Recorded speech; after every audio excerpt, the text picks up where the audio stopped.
Okay, we should be live, and hopefully we are. This is not a normal day for me to be streaming, so we're kind of just going with it. But yeah, let's go ahead.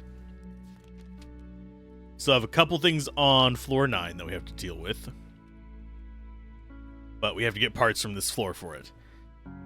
As far as the 10th floor, hopefully it's not a terribly long one. We will come back to 10 to do those, but we'll see if it's actually worth it. We have to find a way to open that one, which is supposed to be on this level as well. So we are going to probably just venture on forth. I have done a little bit of grinding. Basically, I went back to the little tower list. Can I go up? Oh, there is a barrier there. Okay. That is not a very pronounced barrier. That just looked like ambient fog. But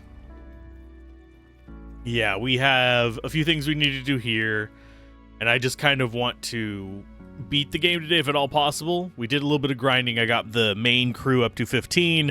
I basically just let it run on the various combat. Even the impossible one was relatively easy with this crew, so yeah, we got our money fairly quick. As your champions approach the entrance to a grand chamber, the sound of a heated discussion echoes throughout the halls. Bright shimmering light illuminates your champions' faces as they near cautiously. One all too familiar voice causes Kane's grip to tighten around his blade. Oh. Sorry, I had to adjust the mic, so I tried muting it. Don't know if I got it all.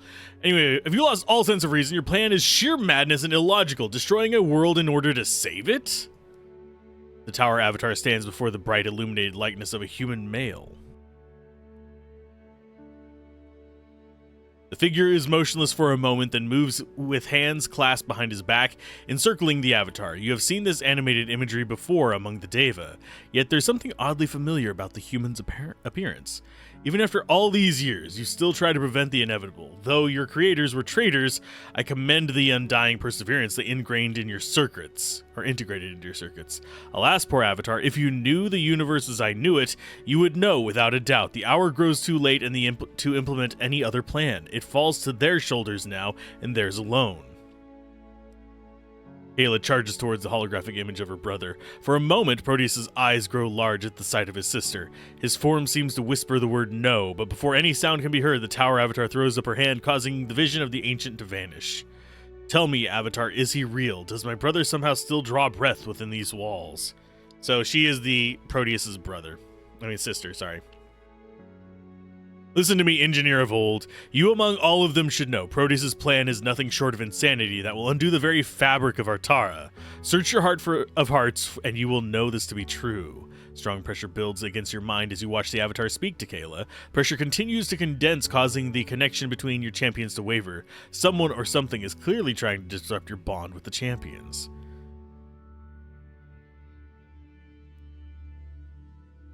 We do not heed the lies of traitors. While the other members of your party stand ready, expecting a discussion with their erstwhile ally, Kane rushes towards the Avatar like a man possessed. Without pause, an intermittent aura surrounds the Avatar as her armor shifts to hues of deep red and scarlet as the construct rushes to meet Kane's aggression. Oh, we actually get to fight the Avatar itself. Okay. 200 to 300 damage per attack. And we have Force Field. So that reduces her resistances. She does not seem particularly scary. No armor penetration, no magic penetration, movement speed normal. This one, a little bit of armor pen, but it just seems like a few elementals, and we should be fine. So let's go ahead and fight them. See if we actually do okay versus an actual boss. Where's she hiding at? There? Okay, we'll go after you. And whoop, there's a friend for you to hug. And we will go ahead and drop an ally behind you to just keep shooting you. We should be fine to just kind of like hug up in this corner. And I will continue to just drop water elementals to start building up even more damage against her. And she is not even barely scratching our actual Ent guy, much less anything scary. Oh, here come the swarms. And we'll get a friend there to aggro them. And we will start dropping out actual ice damage here. And that to there. There we go. Easy enough.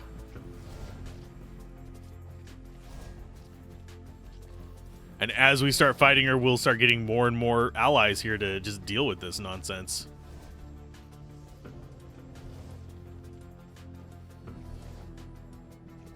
These should turn and start attacking the stuff that's coming after us as well.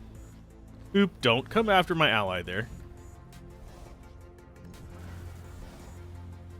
And yeah, she's just getting shooed down. It's not even a question of, like, can we beat her? It's just how quick we're going to beat her. Oh, we've got annoying guy there. Oh, no. Oh, they're going after him. Nope. You do not go after our little friend there. He's just going to move to the back line now.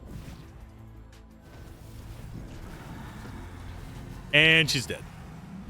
Yeah, concentrating fire on the boss seems to be the best bet in most of these. Get ourselves a Spectral Sun Gun of Ruin, which has a bunch of downsides to it. Dealt a crap ton of damage with pretty much every source possible. He's actually starting to keep up. He's not going to be as good as our actual DPS, but it'll be fine. Tower Avatar stumbles backward, crashing into the wall. Though she survived, she's very clearly weakened, having barely enough energy to stand upright. This is not over. With a sudden explosion of luminance, the Avatar forces your champions to avert their gaze. When the light subsides and your party once again looks in her direction, she is no more. A moment later, light returns, shimmering from behind your party. Kane is the first to spin around and face it with sword drawn, but upon seeing its source, immediately lowers his blade. What did we actually see? Need to change that real quick. There we go.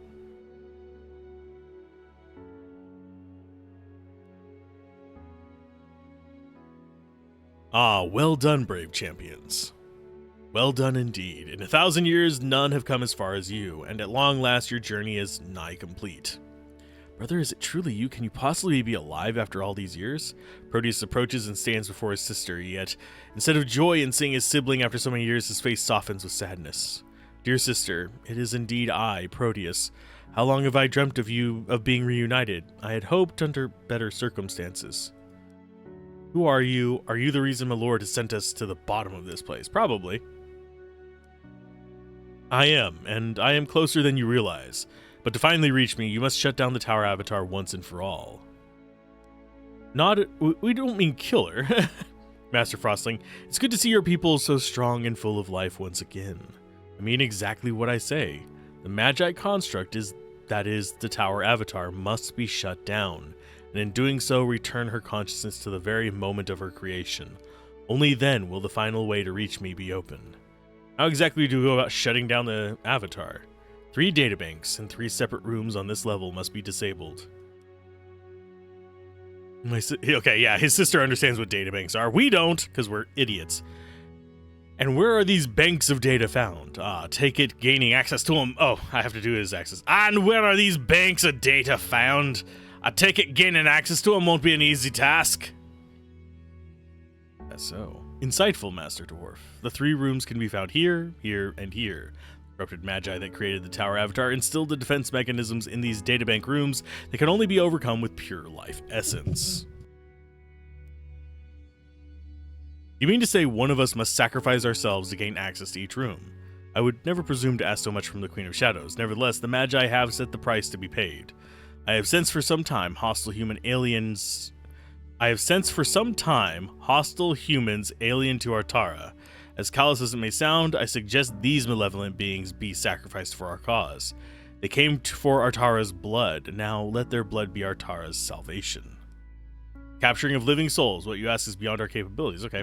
The image of Proteus presents as a large clear crystal in the palm of his hand. As he offers it to your party, it glows a blindingly white light. This crystal holds the power to capture life essence.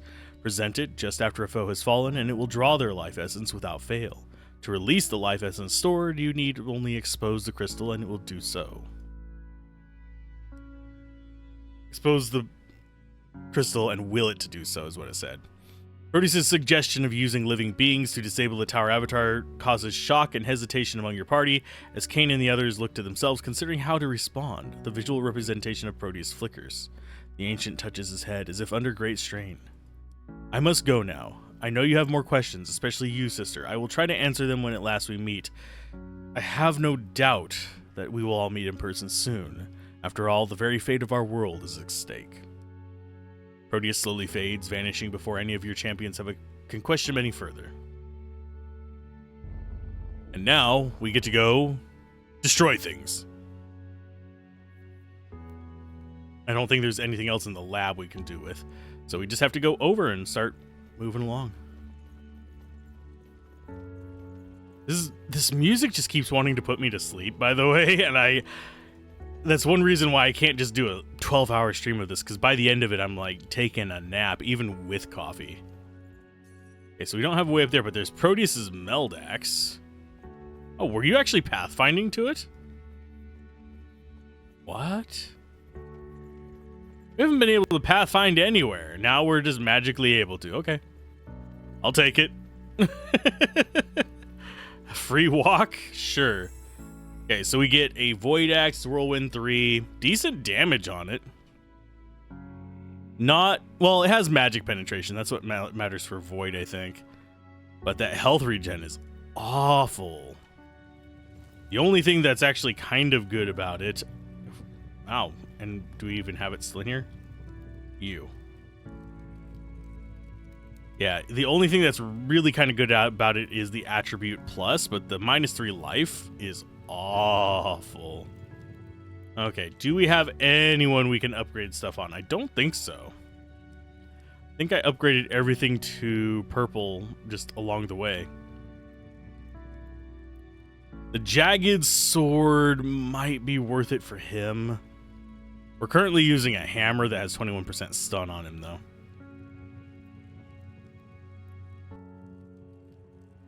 I think we stick with it. Just in case we need this forge for something else. It makes the most sense to me.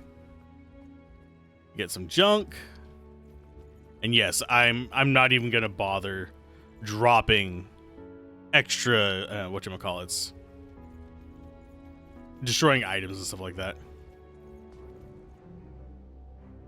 Okay. Some more of these that we're gonna have the deaths on. And I forgot to actually do this on the last fight. We need to enable those. But yeah, we're using... I don't even use their abilities very much other than our mage. Which is mildly unfortunate, but it'll be fine. That's... Actually, no, we need... Oh, nope, we already gotten on this one. We have to go to this one. So you... Go ahead and send units that way. The mage, drop that on there, and then go support these. This will just keep them from flanking us.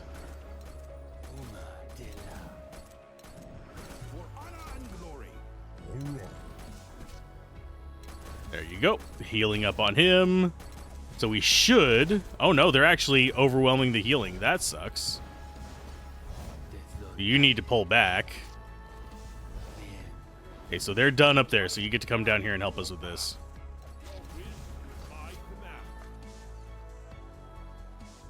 Yeah, drop another friend there. Just kind of keep them in check.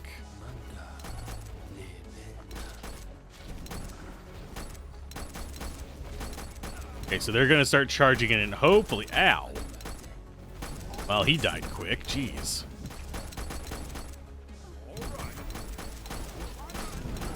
Yeah, start chewing through them with the kind of frontliners there and then start coming after that.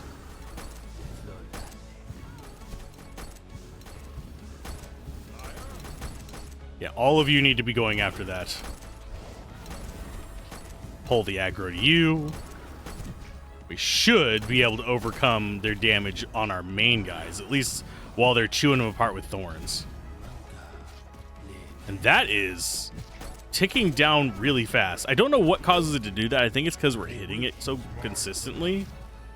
It starts to just go off and die. Why are we seeing 2 circles there? One of them has an aura, I think. Okay, we will drop it to the side over there. See if we can pull them that way. While they're running in on the portal. This should allow them to just start chewing on the portal on their own to keep these guys from spawning more. That's at least the goal. Watch this be a very short episode or something like that, or short session, just because I overestimated how long this floor is going to take. I'm guessing 4 to 5 hours. That's at least my guess. We can go like this. 36,000 damage on him. We're getting that damage per second up nicely. Grab the gold. If violence is required to save Artara, so be it. I will be the first to draw blood without reservation, but there is something about harvesting the life essence of these intruders that doesn't sit well with me. I agree, Man of the North. How the Magi could have ever required such payment to alter one of their constructs just seems to go against everything they stood for. Don't forget, Kayla, they were rebels. The true Magi who cared about Artara and their inhabitants sacrificed themselves giving their own life essence to Proteus, and the Avatar must be neutralized. If the cost of his life essence, what choice do we have? It still seems strange to go to such lengths to kill the Avatar. I remember just a short while ago she helped us through the tower. Do not forget, Master Smith, our intention is not to destroy her, but merely return her consciousness to that of the day she was created. I wonder what this is required to seek audience. I wonder why this is required to seek an audience with my brother. I have a strange feeling about all this. Something just isn't adding up. I think the guess that that the thing talking to us is actually an Organte. I think that might actually be a thing. Perhaps it's the guilt of harvesting fellow humans that clouds your perception. As far as the Queen of Shadows is concerned, creatures of free will, for good or for bad, reap what they sow. Okay. And we get ourselves a Whirlwind 3. We're not going to use it, but we get it. Electric Grid. Whisper seems excited at the thought of some faraway grand city surging with enough power to feed all the tower's ancient equipment. I mean, sure. I was half expecting that to be a freaking whatchamacallit mimic. Our current ones are better. This has more defense, but I think we're happier with what we've got.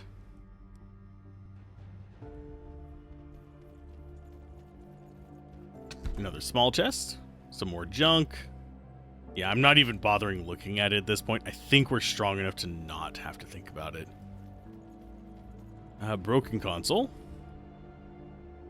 I think, yeah, an ancient technological device dominates the center of the room. A single metal rod extends from the device up through a shaft to the ceiling. 2 thick bands of copper descend along the rod, twirling fashion, making the device look as much of a piece of art as a functioning machine. Rakem is quick to point out the controls of the machine appear identical to the previous Organte listening device. As your champions begin to debate the risk and reward of using the machine, Rakem flips a switch and activates the machine. Brass coils spin around the metal rod, their motion bringing a high-pitched whine. After a moment, the noise gives way to the familiar rhythmic pulses. The whispers that follow are far more pronounced than previous machines. You must stop the one, Proteus. Our universe is not for humankind. His thirst for power has corrupted his vision. He sees us as invaders, as monsters, falsehoods. We are bringers of the light.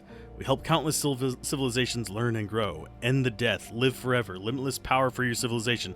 All this and more Organte offer. All we ask in return is friendship and peace. Do they now?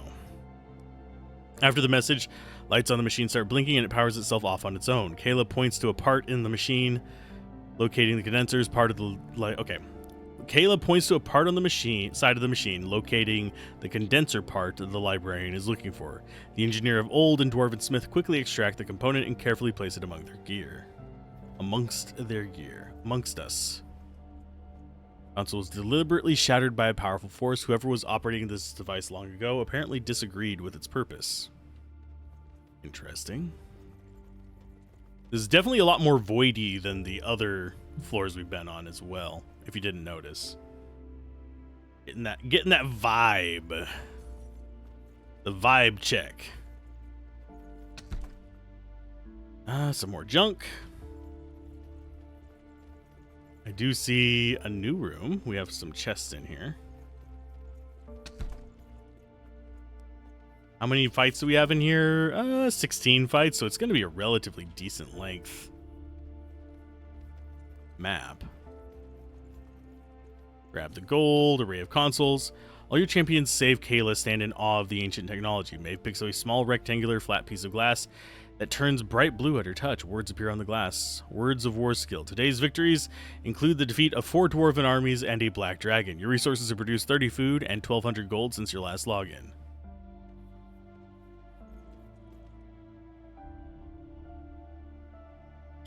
And that is a reference to their games, funnily enough. This is a lesser scroll. We're going to go fire resist on you, because why not? Grab that gold. Do we actually have anything in this room?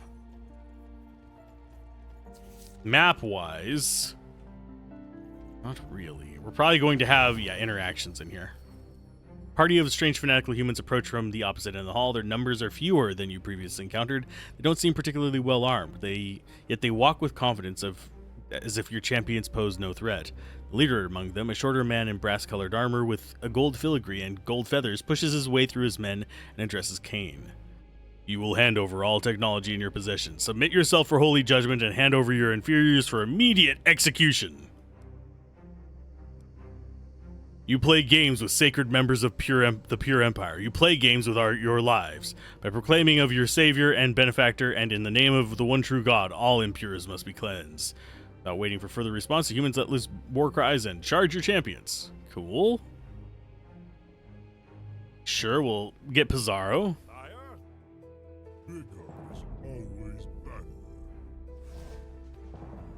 I'm not terribly afraid of him. We'll go ahead and get those auto running. And get you out of dodge, because that guy is chasing after you. Cool.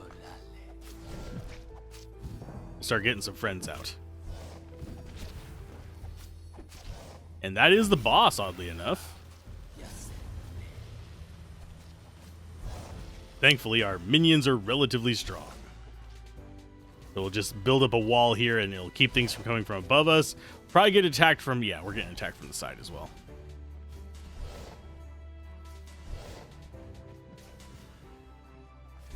And I think we have an Ent that's getting damaged there, but it's fine. A little bit of ice, never hurt anybody but the enemies. And victory. Easy. Another flame sword with dark seed this time. Sword of Ruin. Our water guys did not actually get to do much damage. After the battle, Maeve withdraws Proteus's life essence, capturing Crystal. She holds her hand, hesitating to present it above the corpses of the recently fallen.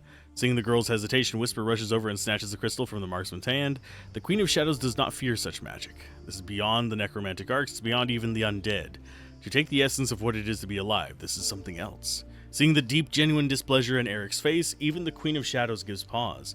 Without a word, Cain snatches the crystal from Whisper and presents it over the fallen. A soft blue luminance rises up from the bodies and floats into the crystal. We're wasting time, and I, for one, am ready to conclude my travels in this tower. Just a second, and I will be right back. Okay, I'm back. Maeve reaches out towards Cain, but stops before grabbing his arm, her concern-filled eyes searching for some familiarity on the cold, stone-like face, watching the life essence as it's sucked away. Feeling the marksman's gaze, Cain turns, sighs, and lowers the crystal. I take no pleasure in this, High Courier, but it must be done, and I would sooner do it myself than have you carry the burden of the dead the rest of your life. Okay. The noble cause, I guess. So there's one. Grab ourselves the small chests and stuff, get ourselves, I think that's just an enchant scroll. Yeah, it is. Skill damage by 40% for chest armor. Is that going to be, I think he has, He has to regenerate mana. I don't think we worry about the extra damage from it. It's not going to be super important. Go up the fucking stairs, my dude. There we go. Most of the books in this library have been maliciously destroyed. One tome still containing legible writing is entitled Particle Wave Theory, Bridges and Doorways into Other Dimensions. A handwritten note on the margin reads, will an energy disk negate the connection point? Probably, judging by what he said. But yeah, it's supposed to be tome, not tomb. We have happy consoles.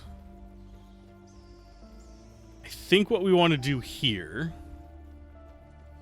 We have a point there. We have a champion trophy, which is more things. Pure Empire Zealots. I think we want to grab this and then wait to come back here. Because we have a handy-dandy warp point right there. And it looks like that is actually progress, because we have a barrier on it. It might present an enemy at each of these locations, because it wouldn't surprise me if this was like one location, this was one location, another one down over there, that kind of stuff. And we just had one group of humans for each one or something. Personally, the way the game has been so far, I kind of was half expecting it to make us sacrifice like 3 or 4 characters to get to the end or something. We'd have to kind of go down to our core group.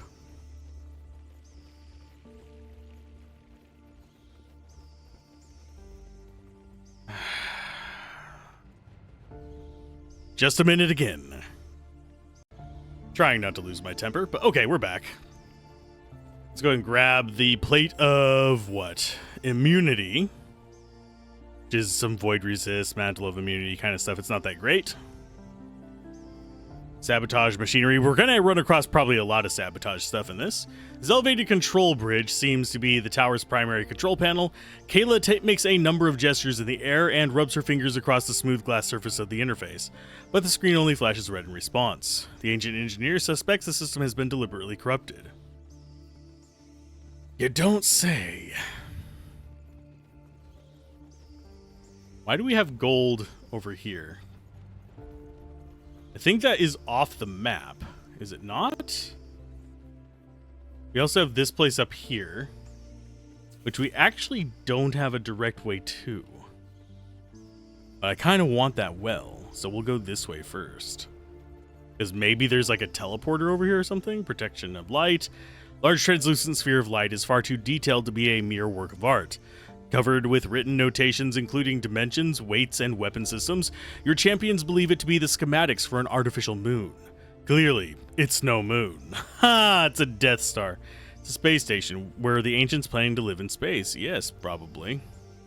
They were planning to build a Death Star. We've got some abominations and aberrations, which is fine. We'll probably end up getting the stuff for optional missions with them as well, if I had to guess. And what I think we want to do is just get up into one of these locations and be kind of squared away, if you will. Okay, lure them. We'll just do more allies just up in here and just have this be our little nook and cranny where we square stuff away. I don't think there's anything that's going to be too terribly strong here. We just have an army of summons to kind of help us, and they're just going to be chilling here being angry at us, I guess. Of course, our other allies are just running off. I don't know where they're planning on going. But it looks like they have decided, yeah, over here is not our place. So, groovy. Here comes some more allies. I'll just keep them summoned up over there and deal with it like that. Because they should be able to deal with any enemies that spawn from the left. As long as we keep them relatively near us. They are going to keep moving towards whatever's closest to them, but really, they're doing decent damage against these guys too, but they only have 10% water resist.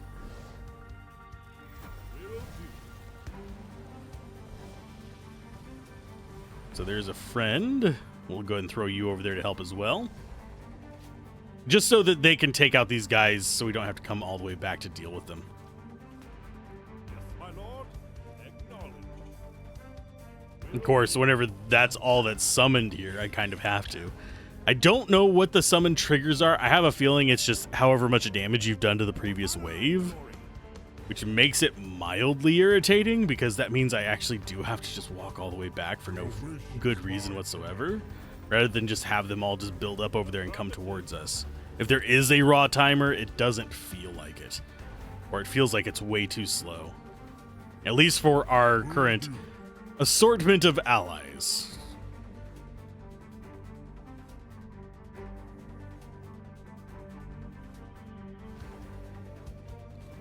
So it looks like you're defending the right side now. And yeah, they're just not coming very quickly.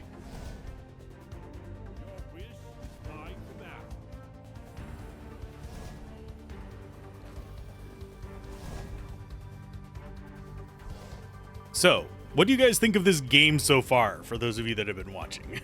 What do you think my opinion of it is? For the most part, I actually think it's fine, by the way. I think that it's an okay game. It has some design problems. It has some what feel like glitches. I'm just going to say it feels like a glitch for now. But things that don't feel quite like they were planned out entirely. Go after that guy, please. Can you? Please. Thank you. The control in battles, fairly basic RTS kind of feeling. It doesn't feel entirely like real-time with pause, but it is. The actual combat is. Very simplified compared to, say, Baldur's Gate or Pillars of Eternity or anything like that. But still functional. And done, I think? Yeah, level. That was 7% from that one guy. We have a better one-handed weapon, possibly. No, regeneration, negative. We don't want that.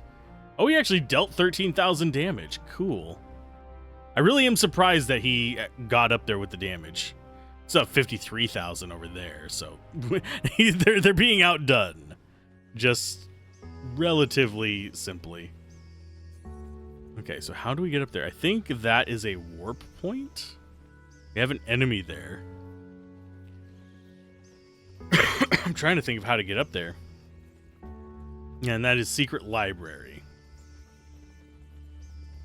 Maybe we need to get the stuff for the librarian before it'll get us access to it. That makes some sense. Okay, so this is another barrier. When the red particles make contact with the blue particles, a small sizzle can be heard, and both particles turn into a white ash-like substance. Not waiting for the thousands of particles floating in the mist to collide, Rakem shoves Eric towards the mist and walks boldly towards the databank room, calling for the others to follow. Your champions fall in behind the dwarf, walking through the mist which swirls around them, thick and viscous, yet traversable. When they reach the other side, your champions are covered with a layer of fine white dust. Cocaine. Small silver box hanging on the wall grabs your champion's attention. That's not the wall, that's a floor. It's a recorder, a device used to capture personal thoughts, like a written diary, but archived by spoken word. Kalea pushes a button, and a small list of names appears from nowhere. With a swipe of her finger, the names change, until the engineer of old's eyes light up.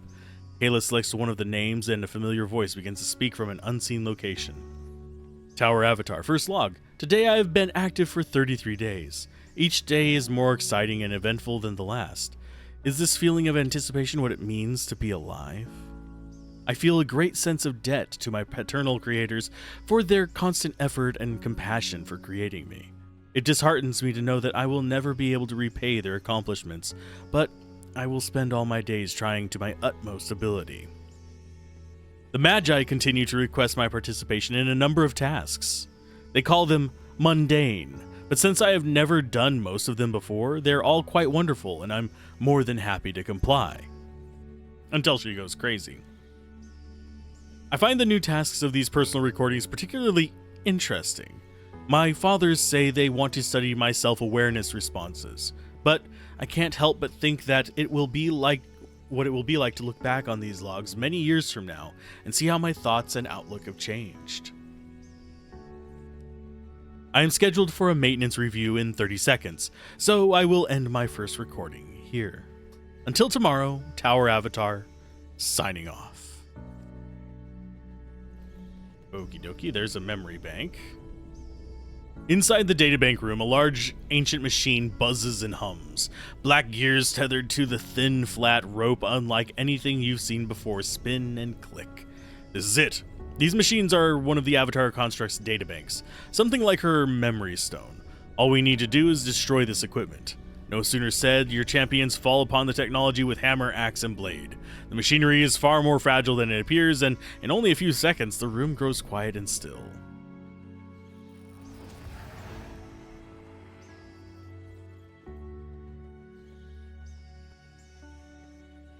The sound of crackling energy and an all-too-familiar voice calls out against the silence.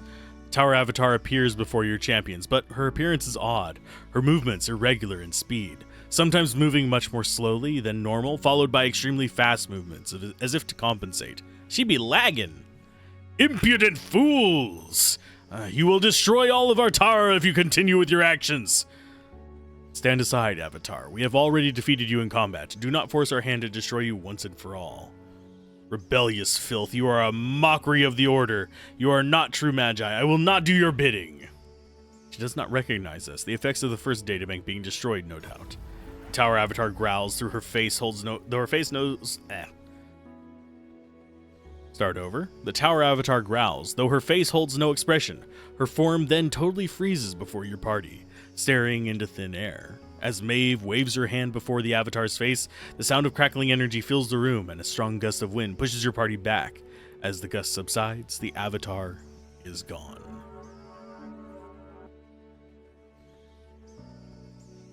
First memory bank destroyed. Nothing else in here, oddly enough. And we do have the warp point here, so that's going to be easy to get back to there. We don't have any other locations besides just further in on this path. I'm guessing, yeah, that was the thing that was blocking us here. So that we didn't need the soul ones for that. We did it in the right order. Awesome. Okay, so that's a panel. Some gold up here. Not that we particularly need it, because we are max level for our 4 main characters. I don't have to worry about that nearly as much. We've got happy consoles. These consoles are blinking with colorful lights. Rakim comments that they must be very happy for some reason, lifting the party's spirits if only for a while. That is a very strange statement. As Kayla explains, this medical station used to examine Magi for the presence of void energy inside their bodies. All Magi had to undergo such an examination once per year.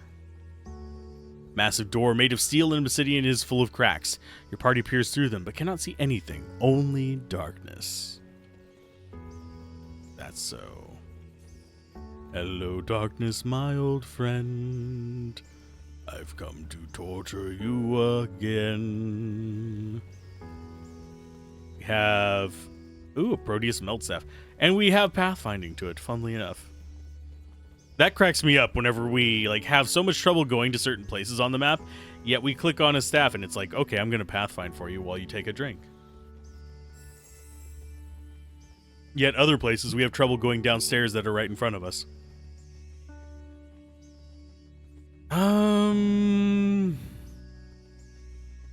Might minus life. Yeah, these are just getting more and more. I don't like them.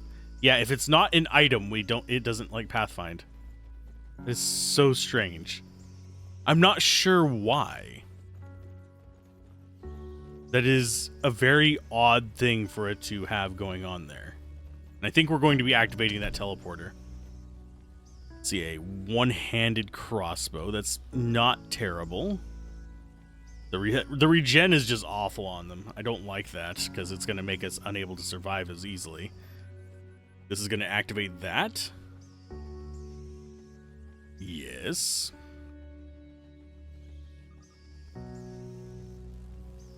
The point of having us walk around like that, I don't know. Could have just put it next to it to save us some steps. The only thing over there was the chest. So we save. And we go. Map-wise, this puts us underneath the bridge where we started. We still don't have a way there. We just take the gold. Yep. And we go up there.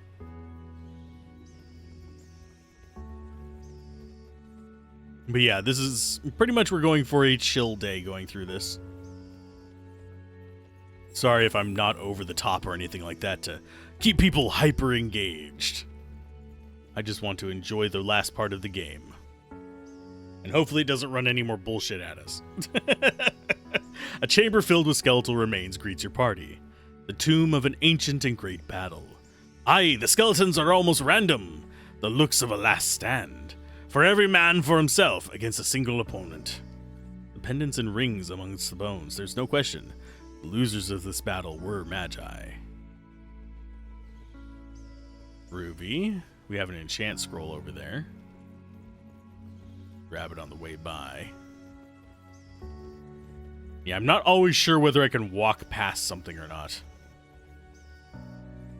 Well, that one was... Why is that person face down on that body? And this one's like stuck to a wall? Very strange.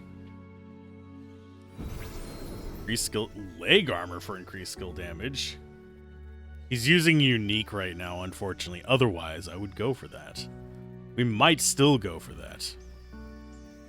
Save before we click on this, because this might be a cinematic. Nope, it's not. At the far end of the room, Maeve discovers a single skeleton, charred, black, and partially scorched to ash. Beneath its exposed ribcage, clutched in its left hand, lies a large tome, similarly burned. Carefully extracting the book, the marksman discovers a few of its pages are still legible. I see now that we were in error, instilling the Tower Avatar with self-awareness, adaptive learning, and the ability to seek self-determination. We thought these qualities would make her the most effective construct ever created, that she would be the key to breaching Proteus' barrier and killing the first Magus once and for all. Instead, they've given rise to stubborn willfulness and rebellious schemes. Right this very moment, as I write this entry, I am informed that the Avatar has returned and demands the remaining Magi leave her tower at once.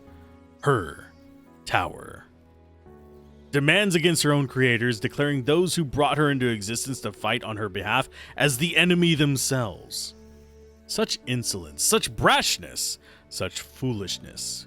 She knows nothing of the secret failsafes we've set in motion. Though it saddens me to go with such measures, it's time to show this Avatar who is the master and who is the one who serves. Magus Nanan.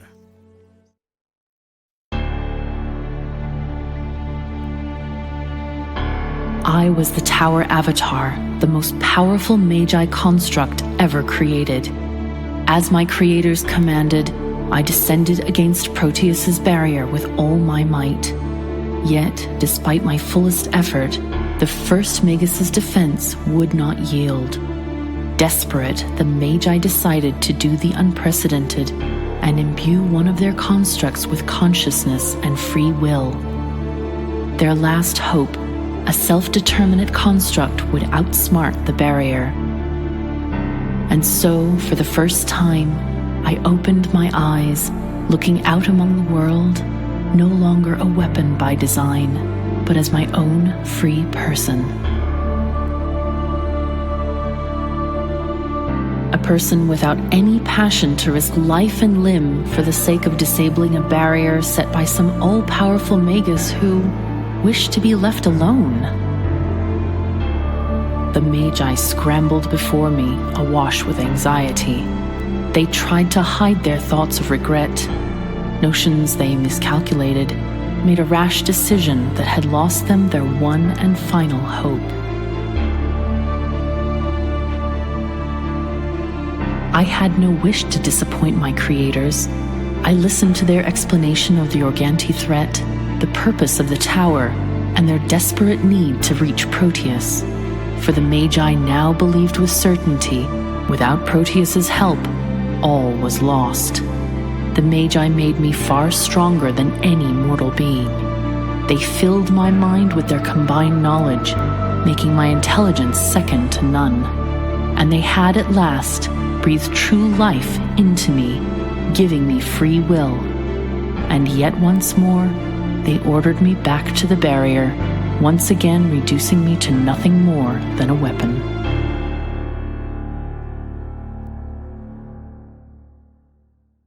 Hey, Luck. And before 7 more minutes that make Thorns heal them. Yup. It's gonna do that eventually. I wouldn't be surprised if the final boss is just a mimic that turns my thorns into not thorns. Hello, friend. Dark Sentinels are swarming your party with incredible numbers. Survive their onslaught. The Zarek has increased gravity, reducing the movement speed of your champions and slowly crushing them. Grasp of Darkness. Champions within 4 meters are immobilized. We're fine with this. Oh, -6 health per second. We might actually... Do we? No, we have over that on everybody, I think.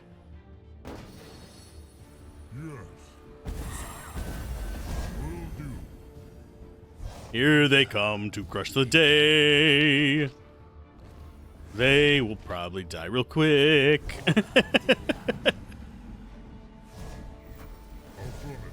Yeah, they're not particularly strong.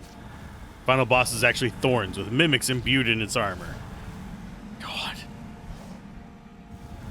That would... Thorns is not so bad. There's a retribution skill that will wreck my crap, and actually it was on one of the lower level fights for the grinding stuff. It basically just nuked one of our characters because he just hit like twice and died. It was a dwarf guy. It was kind of sad because he just kind of like walked up, pop, pop, and died. With like however much life he has. Right now our health regen is fine, thankfully. Not great on our mage, but it's enough to overcome that. But the mimics in its armor would be constantly healed by the thorns wearing them. Yes. I still don't know why it does that. Because if I hover over my characters when that's happening, my armor is just 0. So it doesn't display my armor going negative, it just goes negative and causes that effect. Which is very strange to me. Because that makes it feel even more like a bug. That it's basically not acknowledging that the number is negative or any other thing other than my thorns. And we can prove that that's what it was because as soon as we swap off of thorns, it stops healing them. Void resist, that is all positives. That ring might get a place in my arsenal. Attack speed makes him immune to stun and blind, so we don't necessarily want that. Attack speed would be a good one to add. But I think we want to keep that on you. What about on you? 2 speed, but mana and health per hit. The mana per hit is super important for us, too. Where was that ring? There it is. Although I think that is, yeah, Mana Siphon is the mana per hit. That has better health regen. We just lose 2 speed and go for 4 might? I mean, sure. Doesn't seem like the worst thing ever. I don't know what it was showing there, by the way. So we have Wolf Spirit, Elemental Spirit, and Mana Siphon 3. So, yeah, now he's able to cast healing more often. Old typing device. I had to type it in. I'm curious if we're going to be able to fight death again. Yeah, hopefully your day is going fairly well, Mr. Locke. Got that. That's another teleport. Trying to think, have we seen any notes or numbers?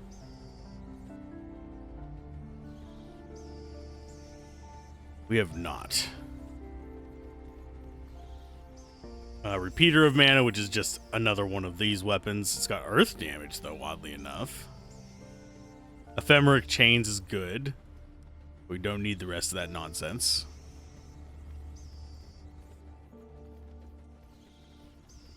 We do have a well here, but it looks like a bad well. Okay, so something 4. Yeah, this is going to be a bad well. I'm just going to go ahead and use it on you. Void resist has decreased by 50%. Yep. Great. We'll actually not do that. Because 50% void resist is what? An extra 50% damage.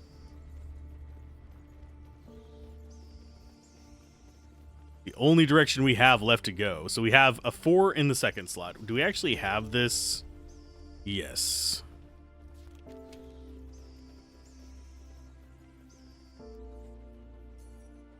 There's a thing called violent death that keeps showing up on the map, and I'm afraid of what it is. 4 life, 5% void resist, health regen, and health points. It does keep giving me those, and I have a feeling we're going to have a void fight coming up. Because it keeps giving me void resist specifically. 8 in the last slot. So we're almost at the point where we can just kind of guess it. Slightly tempted to. Another band of sectarian humans stands before your party, blocking the passage. Arranged in formation with the first line kneeling before the second, their leader lifts open the faceplate of his silver armor and shouts out to his strange-sounding broken English. Out in his strange-sounding broken English. I don't know where I got a 2 from. His words delivered in a bold, authoritative tone, as if he, and he alone, governed the entire tower. By order of the Pure Empire, we hereby commandeer your technology and take custody of your impures for immediate eradication. Resistance is punishable by imprisonment, death, or both. Technology and impures. That's all these lunatics ever talk about. I think he's talking about me and the Frostling lassie. Of course, you degenerate. Who else would I be speaking of? Heretic? Well, that's not gonna happen, so... Wait, we don't have to kill each other. We're not your enemy. We're clearly strangers. You are clearly strangers here in our land, in our Tara. Clearly strangers to our land here in our Tara. Wow, I cannot read and speak at the same time today. Maybe this is all just a big misunderstanding. If all the humans of this world are so ignorant, the Pure Empire will own all of this Atara in no time. There's no misunderstanding, traitor. We are righteous soldiers of the Pure Empire. For hundreds of years we struggled against the green-skinned impures, until the god himself sent a benefactor from heaven. He came with the holy word of purity that only true human blood could cleanse the land and bring peace to the entire universe. Such is our mission, and with our benefactor's technology, we will set out to do his bidding. We have followed the greenskin impures into this world, and now we will cleanse it like our very own, starting with all of you. You don't say! I mean, it's just a Seeker and a High Guard. Groovy. So we're gonna get more souls, which is fine. I don't have the qualms about stealing souls. It's merely a means to an end. As long as we don't get the weird deaths. That was really actually kind of annoying me yesterday. There are certain sound effects in games that just kind of get under my skin at times. That's one of them. It's right up there with like a Wilhelm scream for just annoyingly repeated sounds that don't make any sense. Because no, the Wilhelm scream does not make sense to me.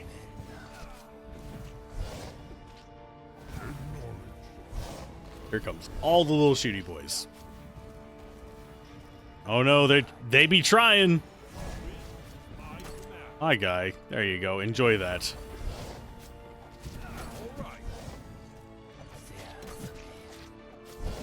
How many of these guys can we get? Probably a few hundred of them. No, we can only get up 9 of them at a time. I need to find even more reduction to my cast times. I want to see what happens if we get it down to minus 100%. There's probably a cap. So we'd only be able to get like down to like 2 seconds per cast, but that would make me happy, by the way. To have a 2 second per cast army of freaking elementals just launching ice everywhere.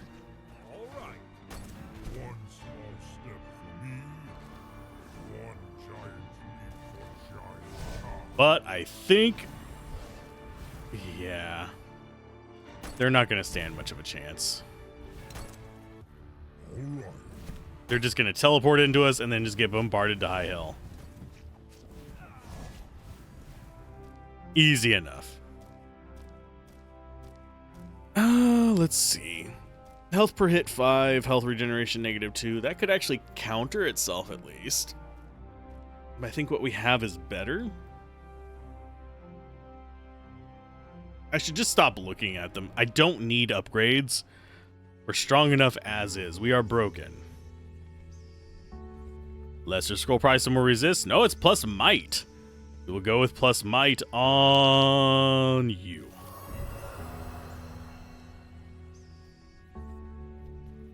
Oh, none of those terminals are engageable. That's very strange. Okay, so we have 2 directions we can go. Go up this conveyor belt. Or we can go over to this nonsense over here. I have a feeling they go similar places.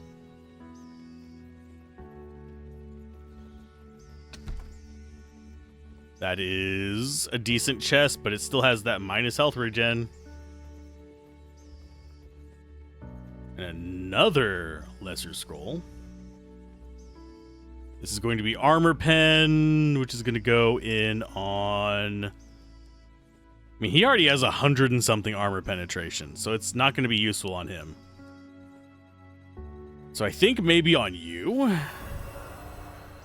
It's either that or our mage, but our mage doesn't really need it.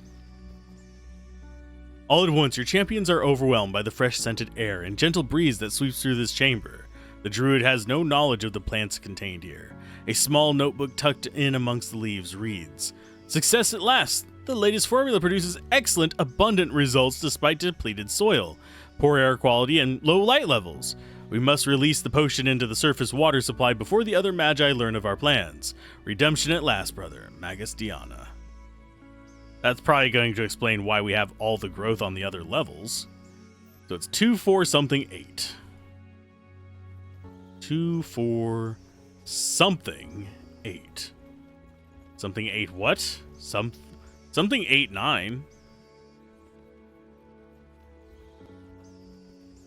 Because, 6 is pretty afraid. First they were afraid, now they're terrified. Of bad puns about how 6 is afraid because 7, 8, 9. 10's afraid too because 9, 8, 7, but that's an entirely dumber joke. Go up.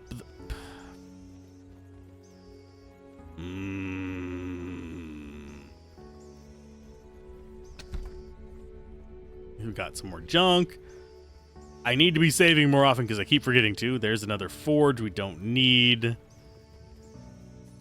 I thought I was going to run out of forges, but not so much.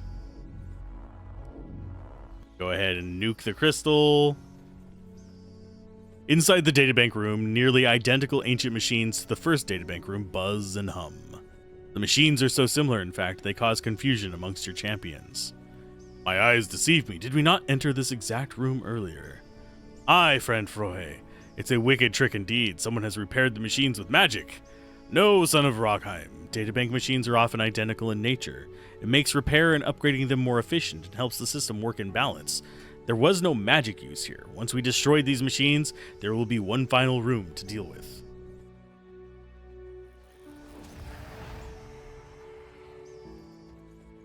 Moments after your champions demolish the technology, their hair stands on end. The intense feelings of anticipation prelude the crackling energy and announces the arrival of the Tower Avatar. So they resort to bringing in outsiders, a testament to their desperation. They who? Do not attempt to deceive me with your lies, marksman. You are in league with the Magi traitors. You're in league with no one, sprite lady. And yet here you stand, intent on destroying my databanks. You cannot conceal the hatred of Proteus burning in your eyes. I give you one final warning. Go back now while you still can. For as long as I exist, I will allow no harm to befall the first Magus. She defends Proteus, but she has expended every ounce of energy to stop us from his audience, claiming he is the threat to us. Whose side is she on? It would seem the correct question is, whose side is she on right now? have a task at hand. Stand aside, Avatar. You have no authority here, Shield Guard. Yield now or perish. One way or another, we will reach Proteus. Your champion's defiance turns the Tower Avatar a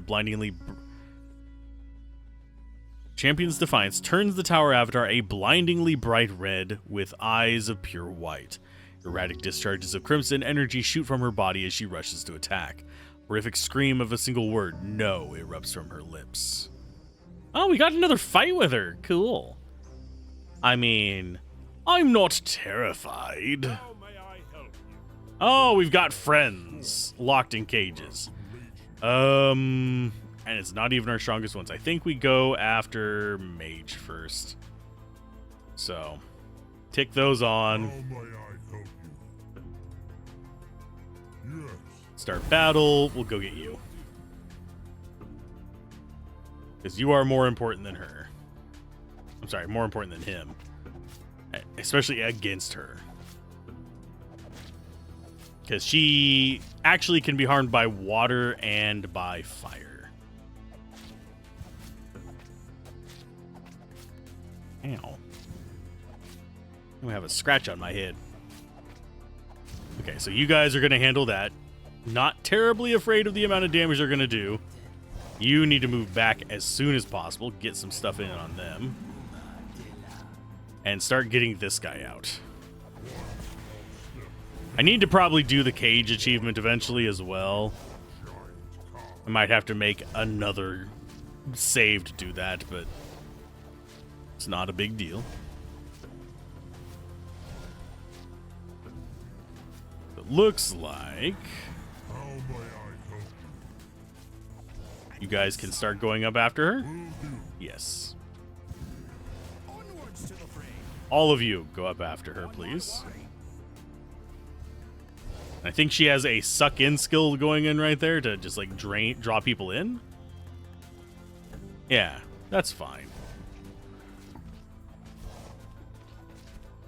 Now we just make armies of pain for her.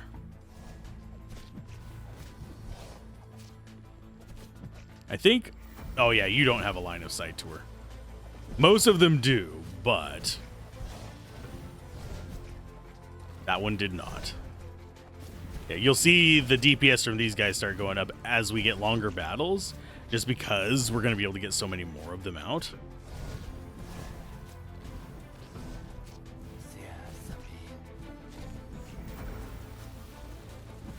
Oh no, Firestorm, whatever will we do besides not get hit by 90% of it? Because it's just random locations within the circle. That'd be more threatening if it was, say, a Fire Nova or something like that.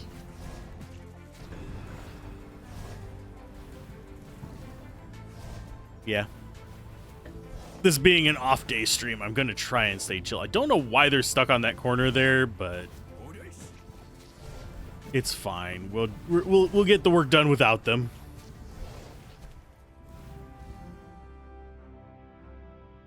Oh, wow. The Ent actually ended up doing more damage than the water guys. Of course, our main crew did a crap ton as well. So memory bank core is done. We have another tower log. Maeve spots another small silver box lying on a desk. The recorder looks identical to the previous one hanging on the wall. However, this one has a few dents and cracks. Maeve tries to activate it, but nothing happens. It's damaged, but I think I can salvage one recording. The engineer of old plays the recording of a familiar voice. Tower Avatar log 20. My fathers continue to ask more difficult things of me.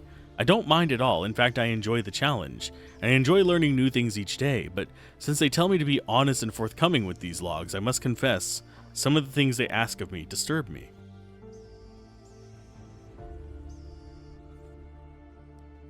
For example, I was told to collect fire essence from the fire creatures of the Magi training level. The fire elementals were not willing to relinquish their essence, so I was required to fight them for it.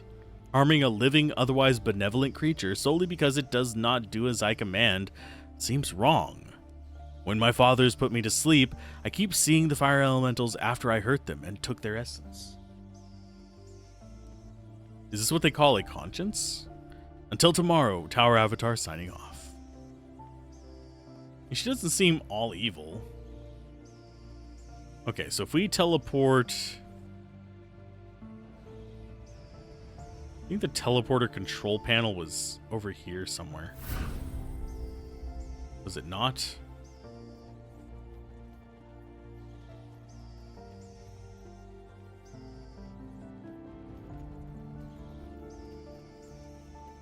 Okay, so we have 2, 4, something, 8.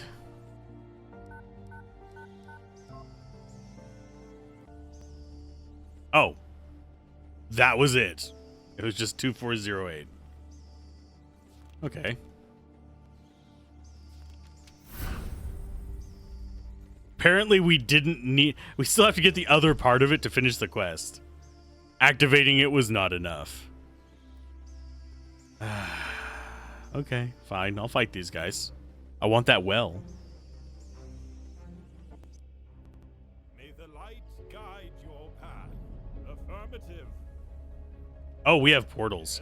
So we need to go after the portal first. All right. I shall be victorious.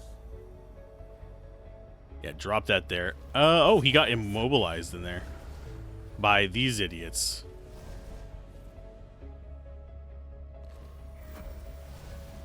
And I will heal you guys up there. Please don't die. Oh, nope. One of them might die.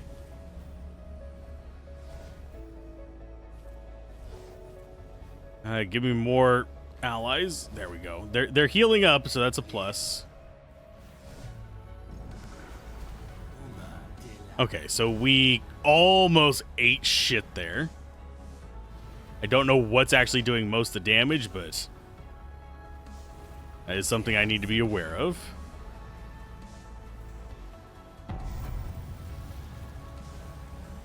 Oh, someone did die. What are we dying to, even? Yeah, we just lost 2 characters. I don't know what they're dying to. What is killing you guys?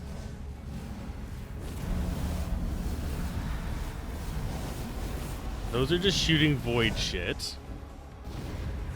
I think I need to figure out what's killing them, because we're about... Yeah, we're gonna die here. We're gonna just retry the fight. Yes. I don't know what killed them there. Into position. But, okay. Bigger is always better. Yeah, just do. Well, we're getting poisoned by something. I don't know what. I think it's these guys, the pain bringers, but... Oh, it's because they're all stacking up nonsense on us at the same time.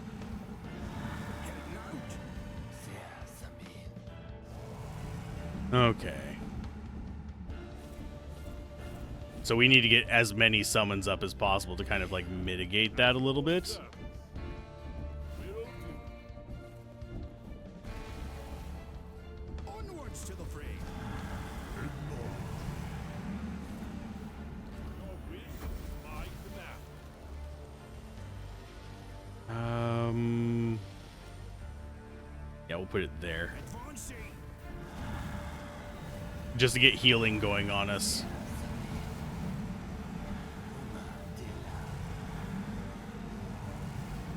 Affirmative. Okay, so now we actually have a decent sized posse here. Currently immobilized, but having them kind of spread out like that helps us. Oh, the where the freaking portal was moved. Was that randomized?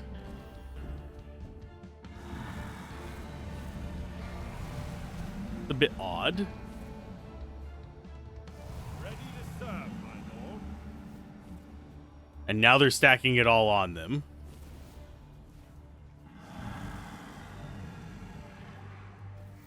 Moving into position.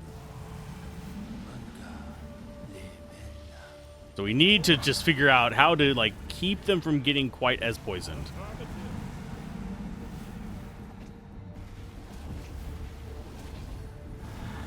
Get that to there. Get a water guy there. Get some heals going in there.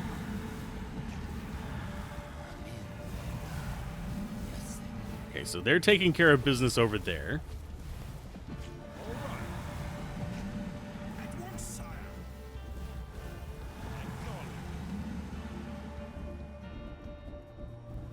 Yeah, we need to just focus in on controlling the enemies as much as possible. Because they're going to keep being just complete jerks to us with that poison.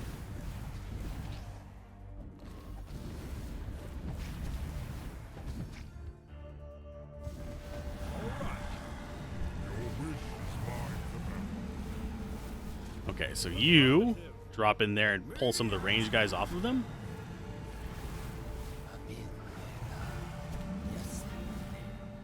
I'm an old.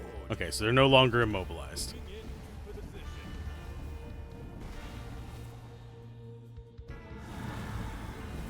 Okay, so you go ahead and can I not? Where are you? Why are you unable? Cast it, my dude. Where is he at? Why are you all the way up there, dumbass? Okay. Come down here.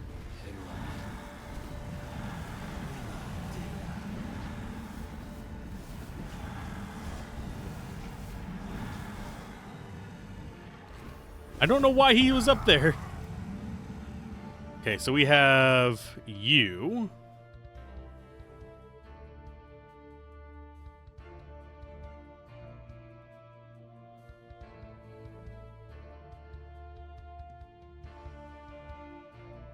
You're going to go ahead and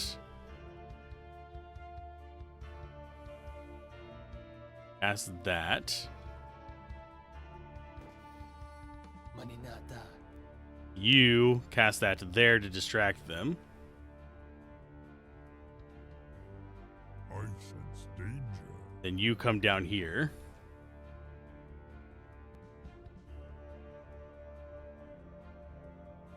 Oh, he's dead and immobilized. Great, wonderful. Just what I needed. One of my DPS guys down.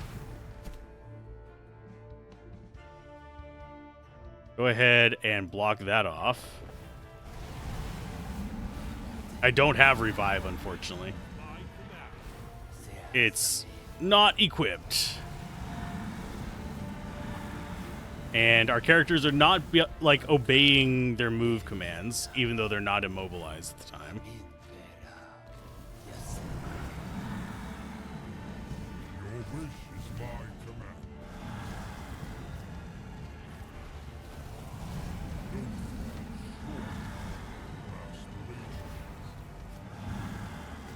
Pull out that. E, F.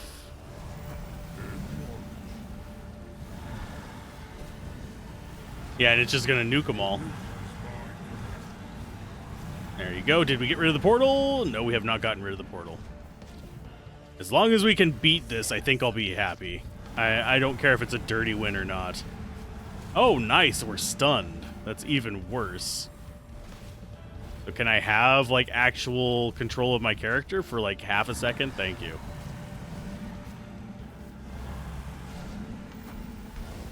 Okay, so there's the portal down. Yeah, we can get rid of this relatively easy now.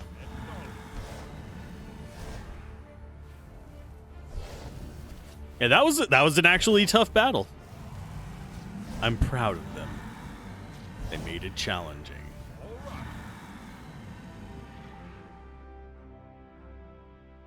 Look how much damage we did. 174,000 from the water mages. 77,000 from the frost giant. 58,000, and that's even though he died halfway through the battle. Goodness gracious. How much damage can they soak? All of it? They soaked all the damage, my friends. That's gonna go in on you. Speed is increased by 5. We don't want that on him. We want it on you.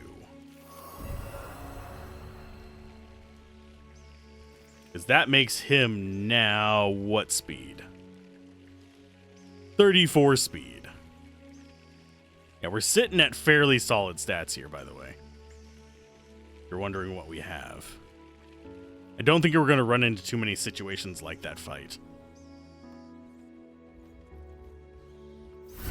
So we teleport back. Use this to go back to where we were, which is up here. At that there data core. See if we can clear off this other side quest. Oh, we already completed a side quest. Oh, it doesn't care. Okay, as long as we've found the hidden area.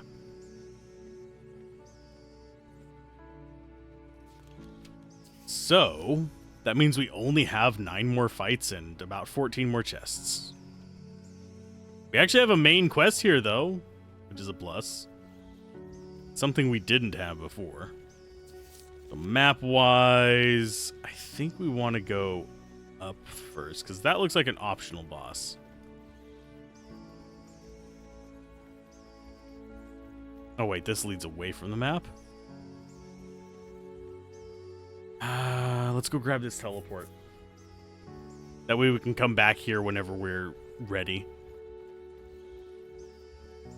This is disturbing. Look, a sense of paralyzing dread washes over your champions. The emotion is so strong that even you tremble on your crystal throne far away from this place.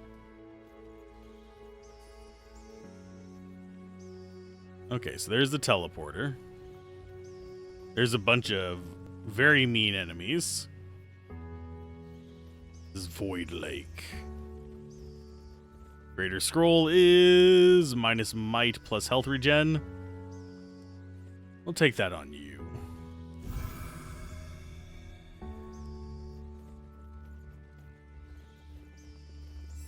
Void Robes of Power, which is plus mastery. Negative health regen. Which, frankly, will kick us in the butt a few times. And that's the antenna. Kayla explains this device was part of the ancient communication system and allowed people to talk over large distances. Cool. Grab gold from the fire. This doesn't feel like progress here. This feels like side missions. Although it looks like we're also going to get to fight some dinguses. Our teleporter is down there. Yeah, this doesn't feel like progress. It looks like we're just getting a soul from this. And yes, I will go back and fight those guys for the chest. I just want to see what's further down. Because if we have another teleporter down here, that's going to tell me that we have some stuff that we need to do here. There is another teleporter. Great.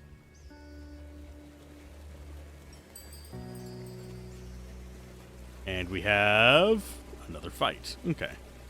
So we'll do this fight first. We'll go back to the other one.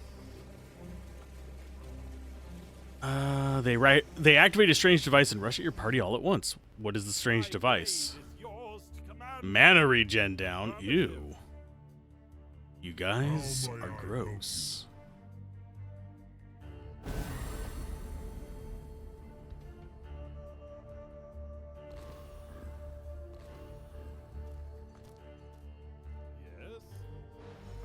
Let's go after them first.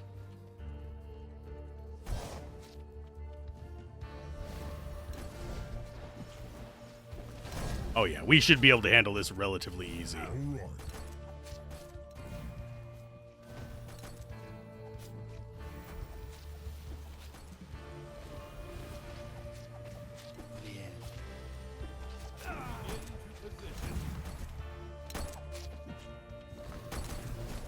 Pull those guys off of them.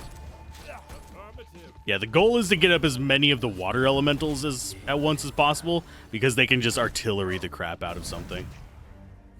The Ents, we don't have quite the same amount of burst power with, because they have to get up close and give them a hug. Do you want a hug? Got ourselves a Dark Axe of Ruin.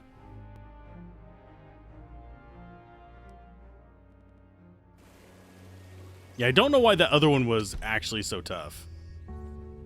Seems very strange to me. Okay, so there's that one done.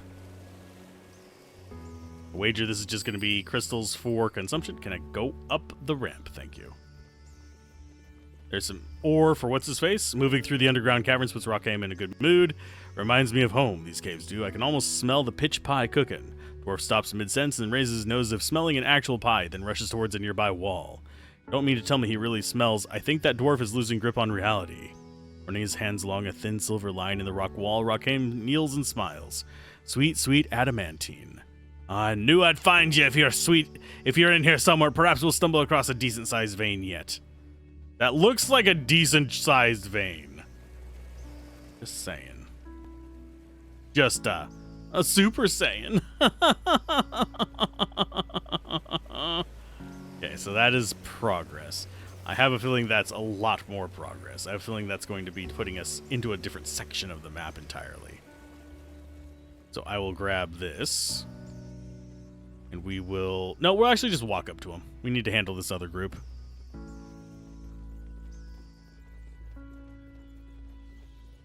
Take all of our crystals, because we totally need crystals and money right now. Only if it forces us to use other party members. If it does, we'll go back, level them all up to 15, and be like, hey, look what we got. Of course, we can only really afford to level up one more character to 15. Champions is target practice. Nice. Yes. No boons or downsides here. That's fine. There and there. Affirmative. Yes, moving. Okay, he should be able to take out them. Will do. Oh, and we've got the weird moaners. Lovely. If we had them before, I didn't notice them because they were being blocked out by other noises. But now I hear them. They bother me a great deal. Your wish is my command.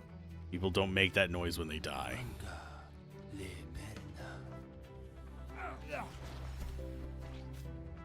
Okay, so you just keep summoning armies. Think they can handle the left-hand side while our champions handle the northeast side without us? Oh, that was the...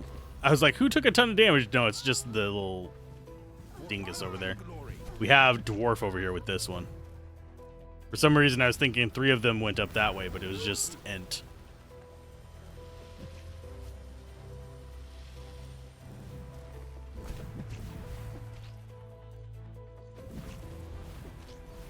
And for now, we really do just chill and let them do whatever the hell they want. Because frankly, I don't have to care about anything. They do let off the weirdest moan noises when they die. Enjoy their moans. Savor their moans. Of them.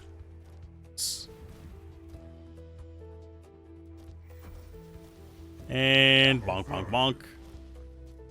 Just cause them to spawn more.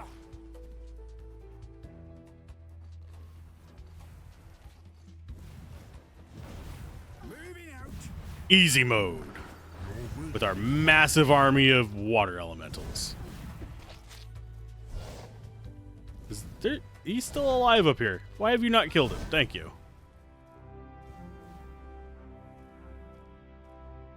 Did we get anything good from that? Not really, just some junk.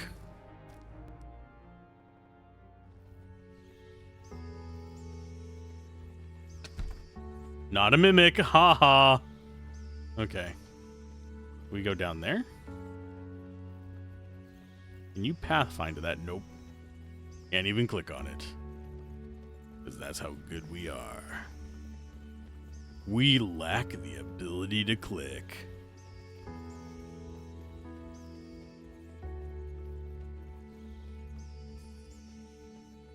I'm wagering this is not normal water.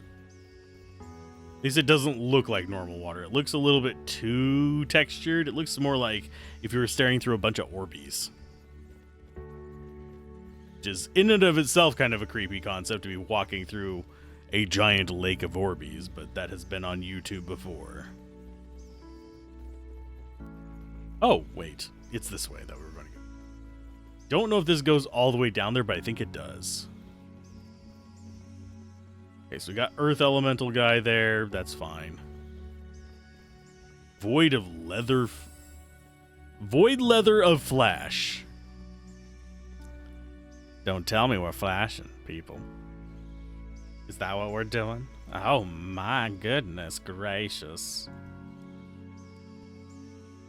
But I didn't think you wanted to see me flash.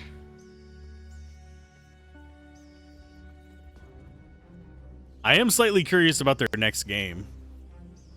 Because the other one that they have looks a lot more like it's a world that you're traveling through rather than individual battles, but I'm not certain.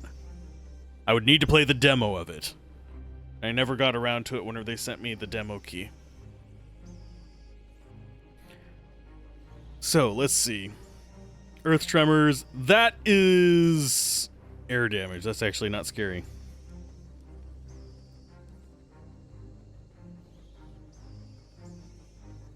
I mean, this seems like a simple enough fight.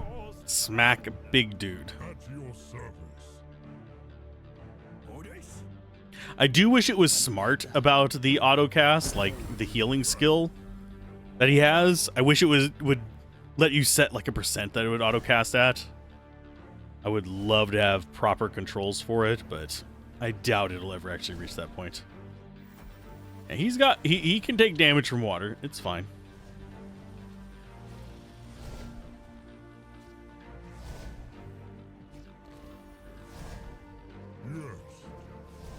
Yes, moving. And a boop, and a boop. At your service. We'll just keep summoning you guys. Oh, he summoned a friend. I'm so afeared.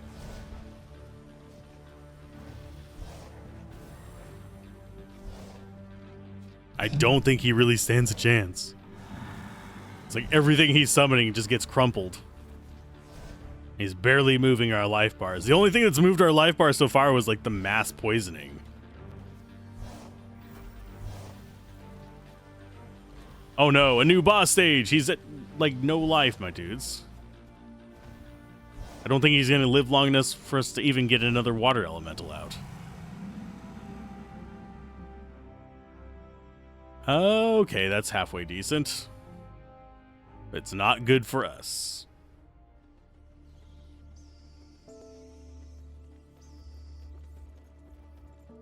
Okay, some gold.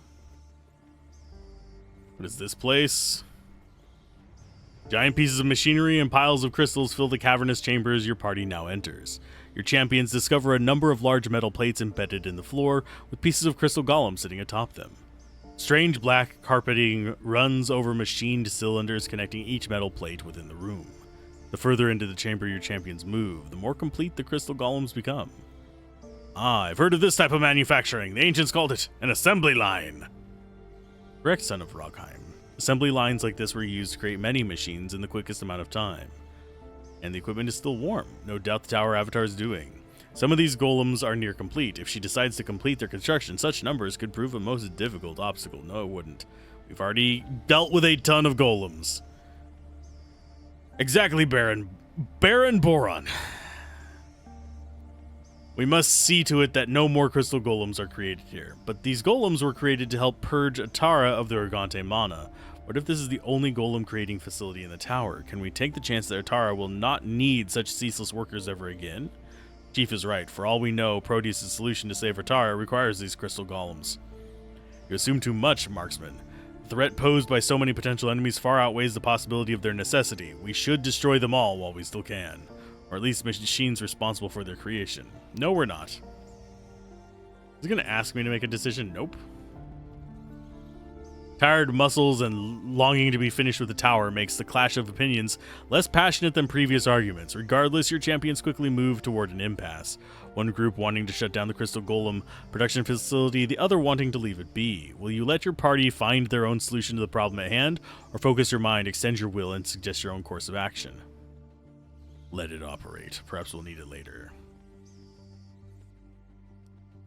The odds of the weakened tower avatar activating this golem production facility and causing further trouble is minuscule compared to the possibility of its value sometime in the future. For this reason, you focus your will and suggest your champions leave the facility intact and move on to complete the primary task of reaching the bottom of the tower with haste.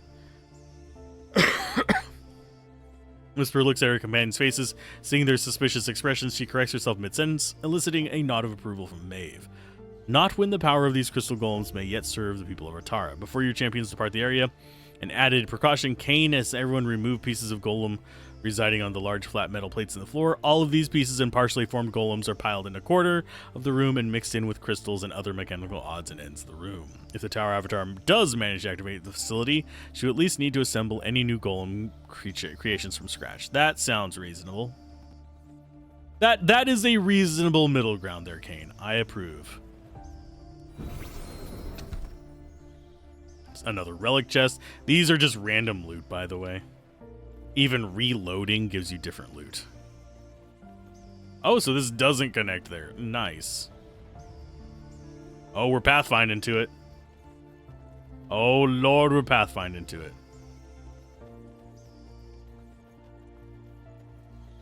How do I get to that?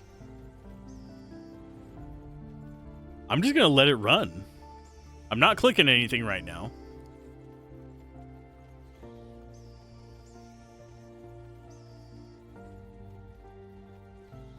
I think this is the furthest it's ever auto-pathed. I am intrigued. Oh, so it goes through here to get there.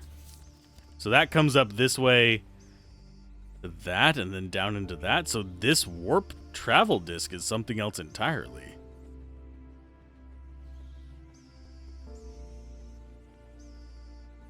Okay, I will take the travel disc then. Because that's almost definitely progress, because I'm pretty sure this is a memory bank. Because the memory bank before, where was it? Yeah, there it is. Memory bank 1. And then we had memory bank 2. This is not a memory bank because it doesn't have the gears in it. Okay. We're going to do this one. Oh, that just warps us back to that? Really? I try that again without saving at the same time I press the button, but that's just tacky. Yeah, that's just tacky. That it's not operating like the other travel discs have before and take us to an actual place. That's the first one we've had like that. Okay. We will fight you. Because, oh, it's portals again. Great. Boop and a boop. Boop. Boop. Yes, my lord. I guess we go left to right. Will do. 180 seconds. Yeah. Left to right seems fine.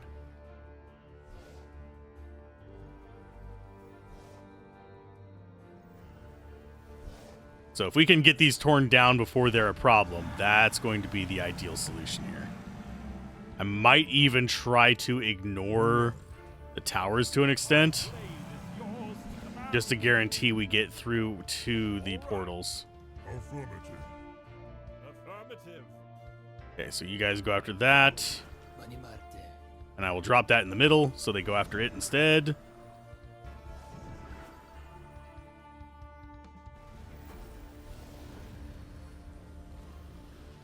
Yeah, I want them to be pulled towards that. Our guys are currently immobilized, but it should be okay.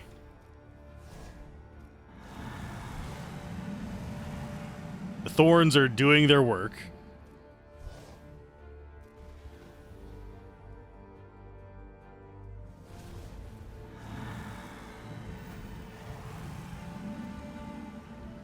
Okay, so you are going to get dropped in there.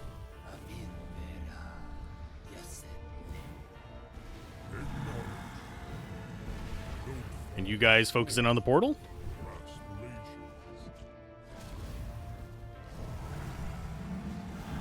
Yeah, I think we're fine. I think we destroy the portals before they do that. Thorns! Thorns! All the thorns! We live for thorns. I will not be smart and switch off of it. I am going to stick with them till the very end because it's a strategy I like.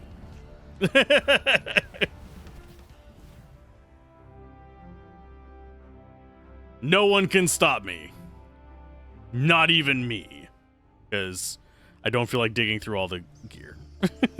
That is the whole thing. That's the only reason. Okay, so we have a void lake. We have an energy transmitter.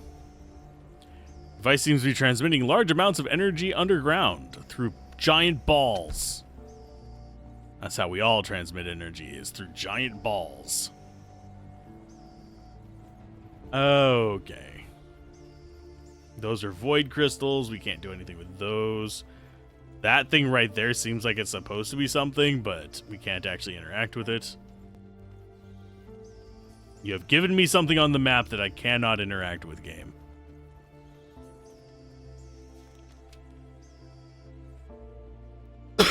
Oh, sorry. So we've got the condenser. We don't have the other thing needed for that. We've gotten a few memory banks. Pair of closed doors blocks away the laboratory, so we still need those. We haven't really had too many problems with the enemies here. We have 5 more fights and 9 more chests. We know where 2 of them are, and we know where one of the fights is. And we do still have our main quest that we've yet to... Oh, no, we have Avatar's Memory Banks as our main quest, isn't it? Yeah, that's our main quest. Hello, ancient chest. A freaking basic amulet. And a wand. That we will never use. You will never see the wand again. What is this fight about? What are you, bud? Oh. It's all the bosses all at once and some spoilers. The area here is very toxic. What is the health regen minus 10%? Jesus Christ, dudes. That might actually overcome him.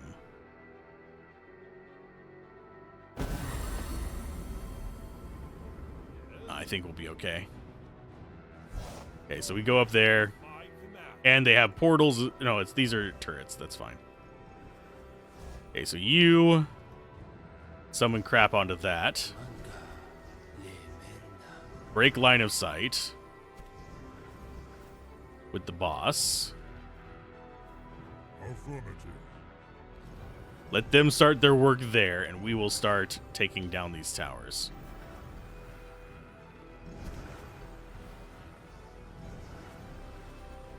Yeah, I think we're good. Because these guys, I think, are immune to poison. Or at least relatively easy to deal with on poison. I smell something being cooked. So yeah, we have to deal with the bosses. It shouldn't be too big of a problem. That is a weak versus water boss.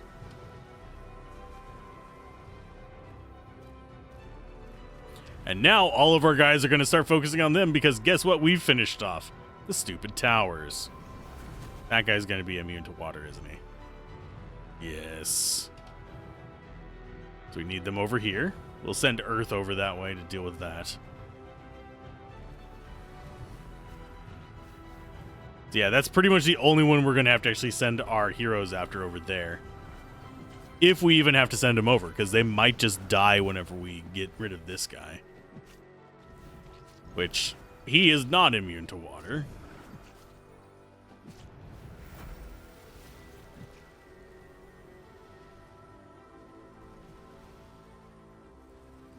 And dead.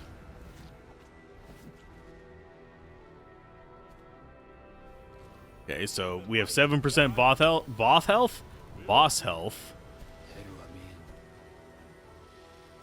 There's nothing for you guys to do there. Take him out. Oh, is that another? That's a wind guy. That is easy enough. Go take him out. Yeah, it's regenerating because it spawned another one.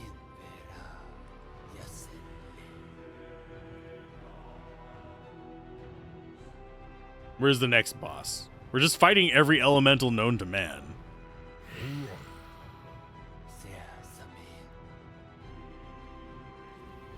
Which does not terrify me. Oh, he's got spiders. Cool. Oh, there's a spider coming after you. Nope. This is when we just nope out. We don't deal with spiders.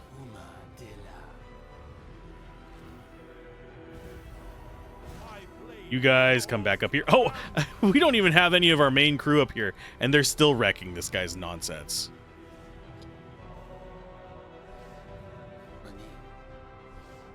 Please don't bother him. Ta-da! Victory is ours. Dazed, stun, and blind chances on that are nice. Having multiple status effects able to be just like dropped is pretty handy. So off we go.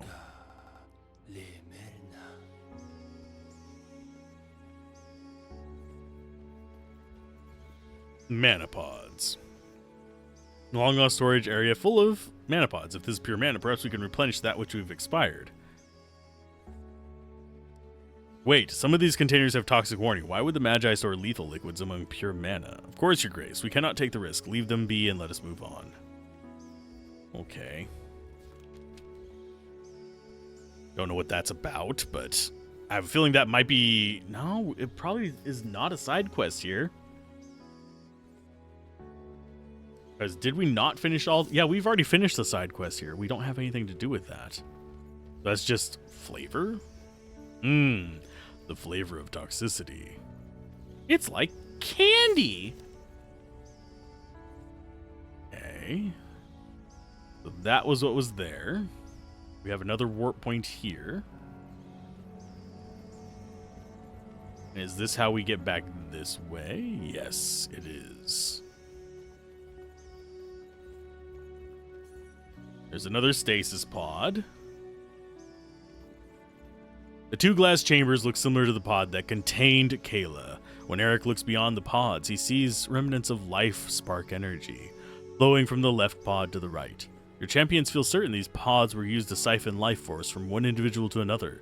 The only question was who and why. Get ourselves a key card. Okay. So now we can go in there. Let's go into the secret laboratory. Unless there's something here that we can actually interact with. No. So we save. Go back to the city. With our crap ton of money. Go back to the tower. Go in here. Deal with whatever's behind these bloody doors.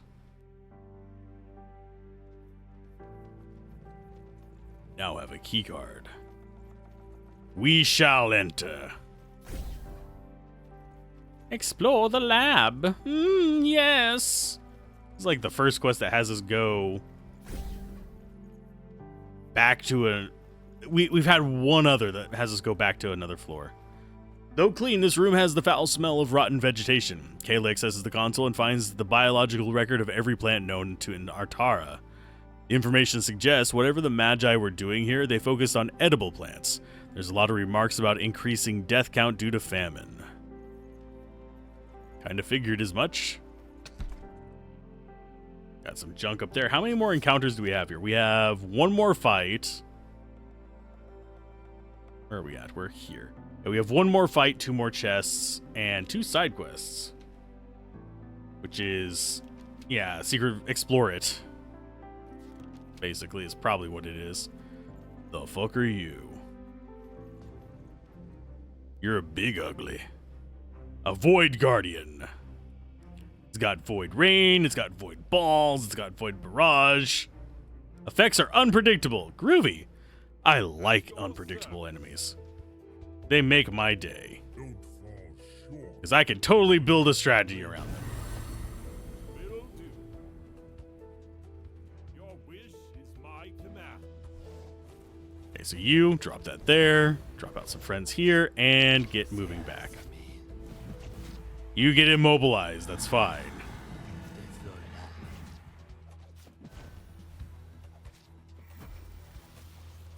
Here's your entire army. Wondering why I'm hearing a car trying to warm up. It's actually not cold right now. You don't need to warm up your vehicle whenever it is actually nice outside.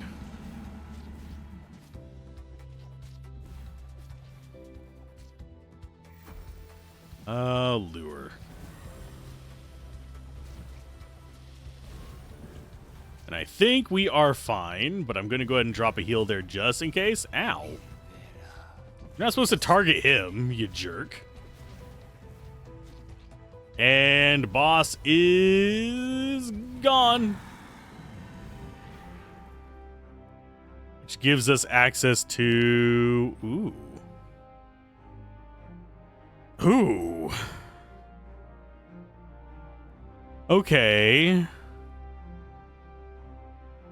That might be worth it, even with the minus health and mana regen, because 25% skill power increase, minus 10%... Oh, minus 10% skill damage increase? What?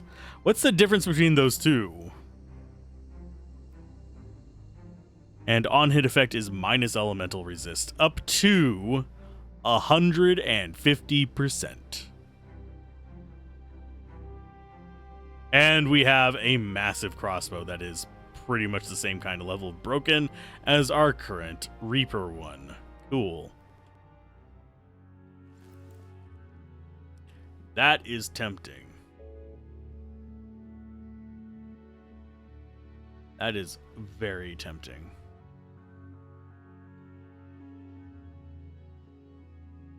This one is 60 to 100 void, relatively decent attack speed. Magic penetration is a little bit worse than the first Magus Stone, but...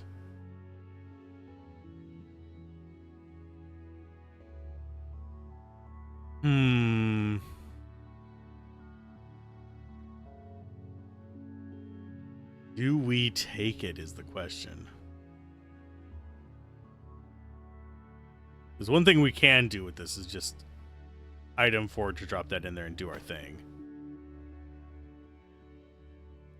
Oh, it doesn't have any upgrade slots.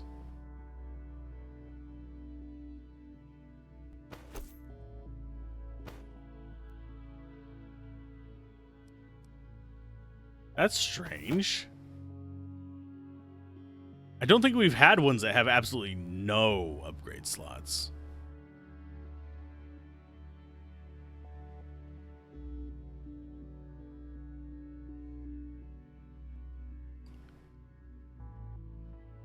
I think...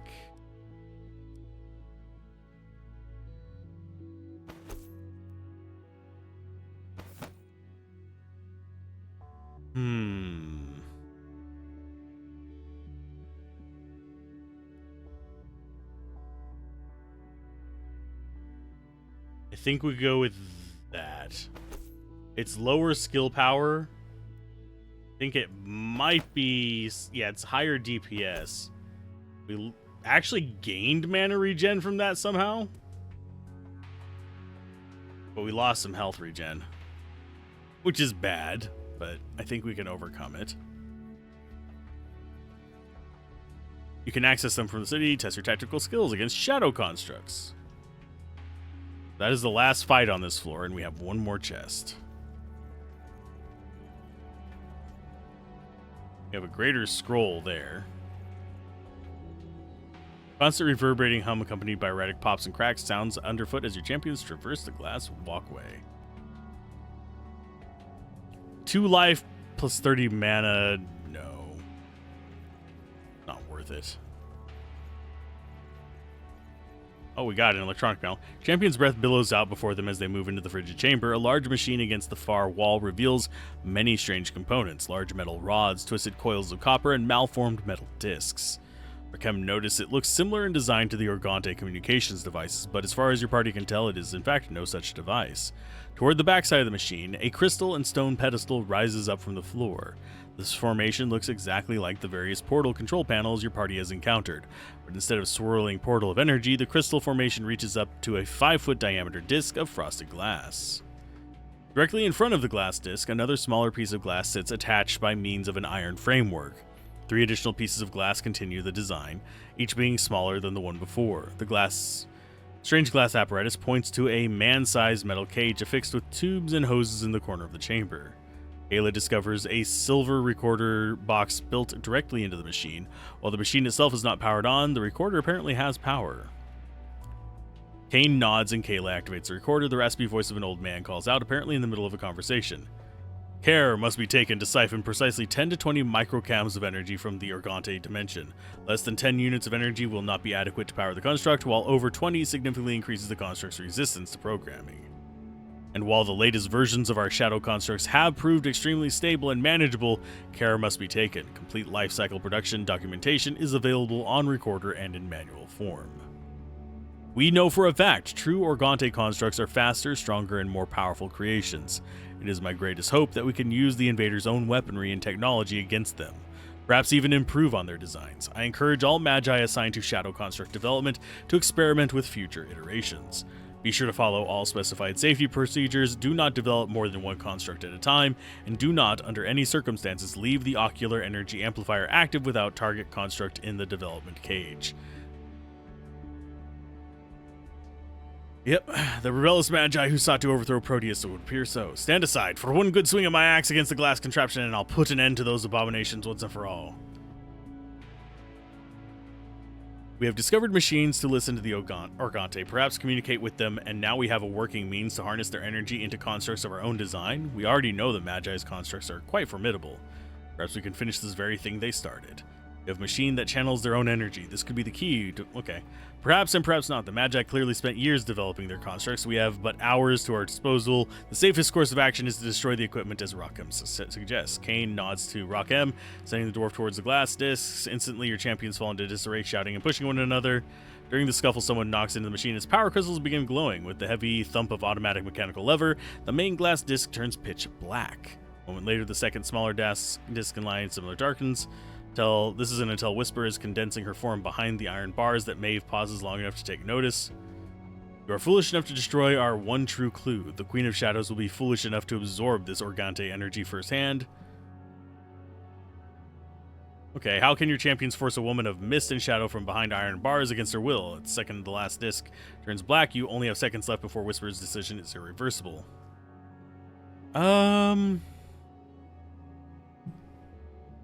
Let the party decide.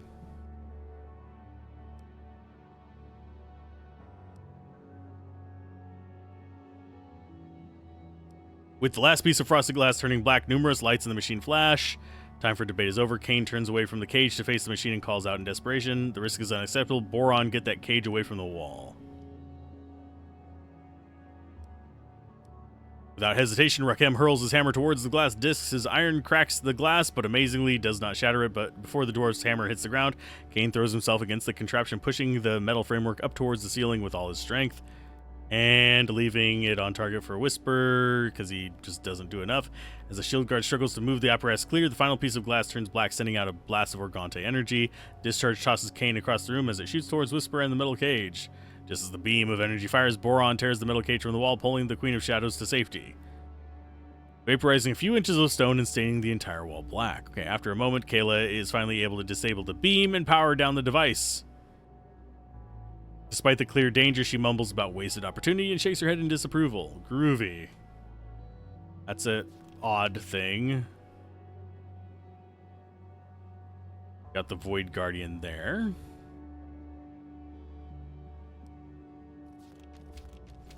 Alignment. She absolutely hates us, which is fine by me. She's the only one we actually have negative with now. So, committed to opposing you in all but the most critical situations, extreme decrease in champion's battle morale. So, she has minus 18% skill power. Oh no. I'm so afraid. Here's our last chest as well. I think that is this floor done.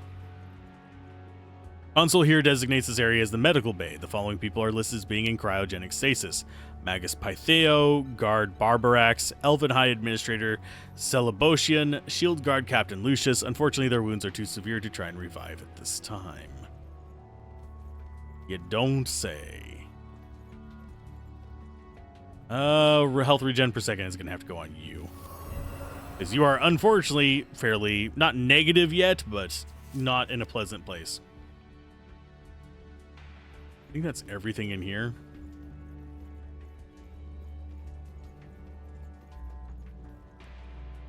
So we return to the city. We have one more side quest on that floor, which is going to be getting the last parts of this thing. I don't know if we actually have to go back to the floor to do it. Considering we can just warp around and do whatever we want. There is something there.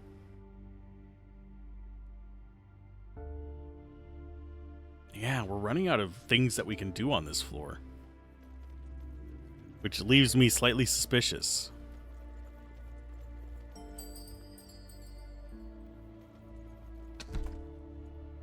More junk.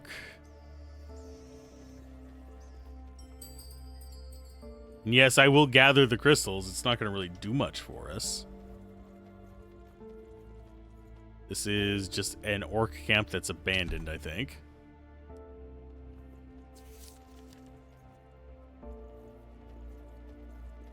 We're definitely making progress on the chests, because that's been several just in a short order.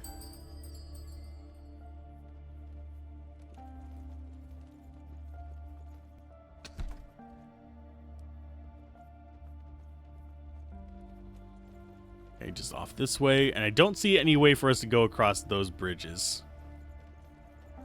So is this just gonna take us where? Down here. Grab the crystals. I want to see what we can see from here. I think this is where we started. Yeah, it's the laboratory. So that was the travel disc for that. How many more fights do we have on here? 4. The air surrounding this dead-end passage is pungent, and sour skeletal remains of more than a dozen humans litter the area. They speak to a single group of people, all killed at the same time through acts of extreme violence.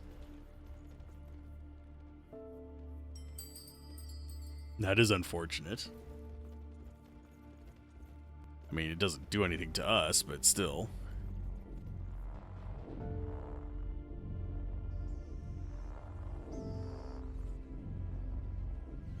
Same mist-like barrier that guarded the previous databank blocks the way. Final impediment to shutting down the avatar. All we need is one last portion of life essence. Note, none of your champions responds to the Frostling's words instead of the cackly energy, and blast of warm air from behind you sets your party on guard. She's inside the gate.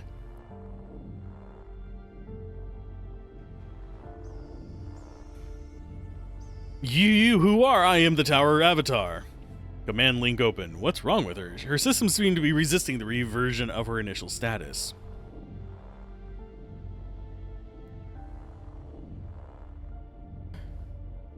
Just readjusting everything. As Proteus sent you, Tower Avatar stands at his command. Kane's eyes grow large in the Avatar's statement. Perhaps shutting the Avatar down is unnecessary if we can convince her. Possibly. What can we convince her of, though? Not to kill us? Shut me down? Why? What have I done something wrong? I can do better, please. I want to live. Live. I want to be goat. We may not be killing her, but somehow the Queen of Shadows almost takes pity on her. Insufficient data rerouting to backup system. Without warning, it just vanishes? Okay, bye. All surrounding your party explodes with light, forcing everyone to shield their eyes. When it subdues, the sparkling luminous image of Proteus stands before your champions. He nods and raises a brow in a gesture of pride and compassionate regard. For over 1,000 years, I have waited. Words to express my pleasure and gratitude are lacking. What are you, brother? Why can't you come before us in person? Soon, my dear sister. I am confined to the throne room for reasons I cannot yet explain. But in due time, I promise your questions will be answered. All you need to do now is remain committed to your final task. Disable the third databank and shut the Avatar down. It just doesn't seem right. We might as well be killing her. Truth be told, Master Dwarf, I share your pain. I take no pleasure in undoing the mind that has guarded these halls for centuries. Yet the Tower Avatar is set in her ways, and her ways are short-sighted. She cannot see or understand the grand design of what unfolds around us, and for this she must be removed from the game. Perhaps one last chance at diplomatic solution. If we all stood together and spoke our minds, surely a life is worth such an effort. Alas, the die has been cast. One way or another, the Tower Avatar that you have known must cease to be. Artara's very existence hangs in the balance, and we will not fail. Proteus nods at Kane's words and slowly fades from sight. Though the reservation of the chosen course of action hang in your champion's hearts, they press on without hesitation. For as Kane said, for Artara's sake, they can and will not fail.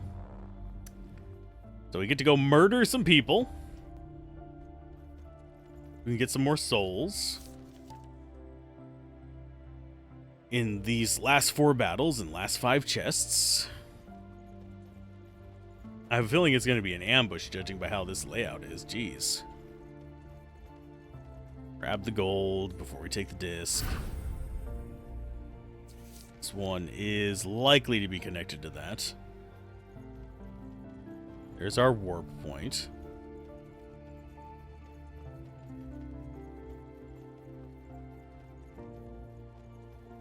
And yeah, we will explore this place before we go back to that zone.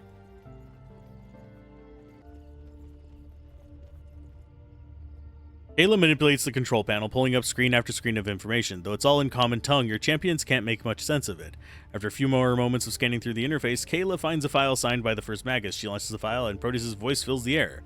Your persistence in finding a means to restore flora balance to the world is commendable. Do not think it absolves you from your crimes and heresy against your order. You cannot escape the consequences of your actions. Still, perhaps we all deserve a chance at redemption. I will spare that power that I can shield you from the others. I will spare what power I can to shield you from the others, but I can only extend such power to this level alone. Should you find the solution you seek, you will be on your own to deliver it to the surface.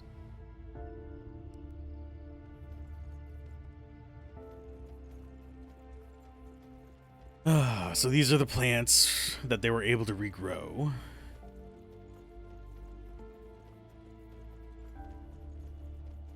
Some gold here just hiding underneath a freaking wire.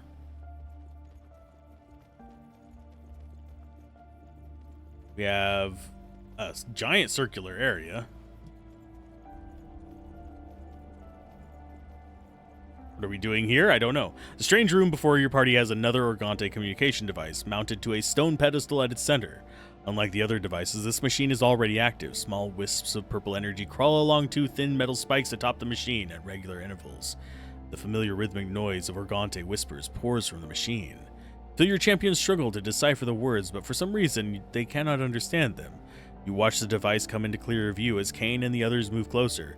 The Organte's words come louder, yet still your champions cannot comprehend. A strong feeling compels your party to adjust the machine for greater clarity. On a ship of strangers, every man's word holds the same weight. It makes sense after all. This makes perfect sense. Such sacrifice, such willingness to help others. I can sense more to the message. We need to adjust the machine, amplify the signal. You watch, listen, and feel as your champions gather still closer to the machine, yet you're baffled by their conversation. As hard as you try, you cannot decipher the words or understand the message your champions clearly hear. As you struggle with all your energy to comprehend, an intense feeling to comply, to adjust the machine as Whisper suggests washes over Kane. It comes so strong, for a moment the idea even appeals to you. Then the horror of the situation strikes deep in your bones. It's not your champions who cannot hear the Organte message, it is only you.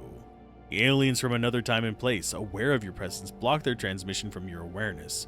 You feel the connection to your champion slipping and a new psychic bond forming between your champions and the Organte. You focus your will and warn your champions to abandon the machine at once. They're speaking so loud, so fast, I can't hear myself think. I do not feel right, like my head's gonna explode. Perhaps this machine is too powerful for you, I feel no ill will. Or I step back and we two alone shall listen to the message with full power of the machine. The Organte influence is too strong. It's unlikely you can influence your entire party. Your only chance is to focus on one group. Encourage Boron and Whisper to listen and help fortify the resistance to outside influence by adding your own, or strengthen Kane and the others' resolves. Will them to destroy the machine before it's too late. A third and more risky option enters your mind. Do nothing. Allow the champions to do as they please and conserve your energy to break any Organte influence once the champions leave this room, should it be necessary.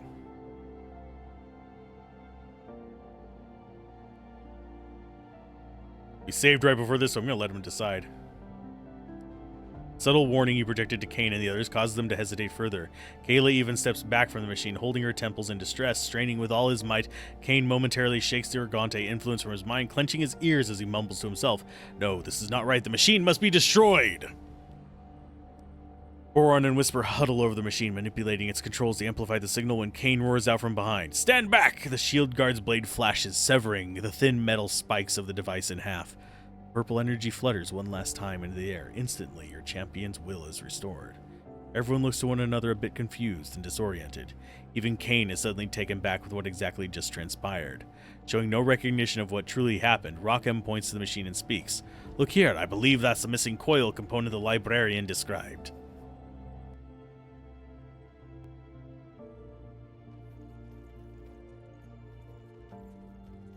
I think we have all the parts he wants.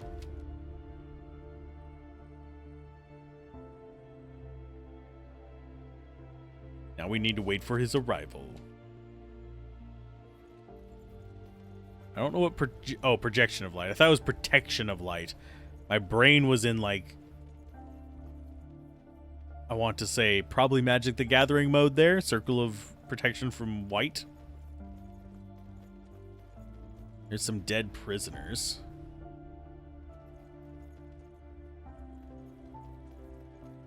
A greater scroll, which is fire resistant plus 20 health. The what?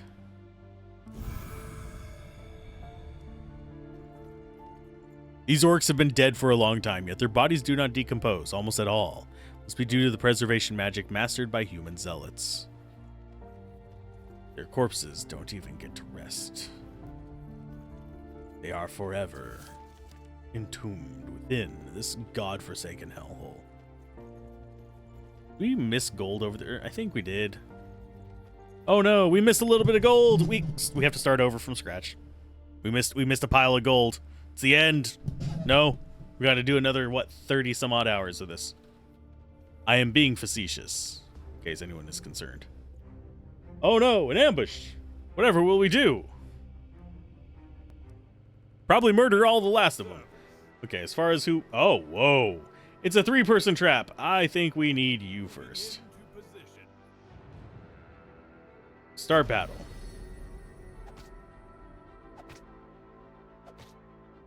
I think this is the first time we've had it have more than 2.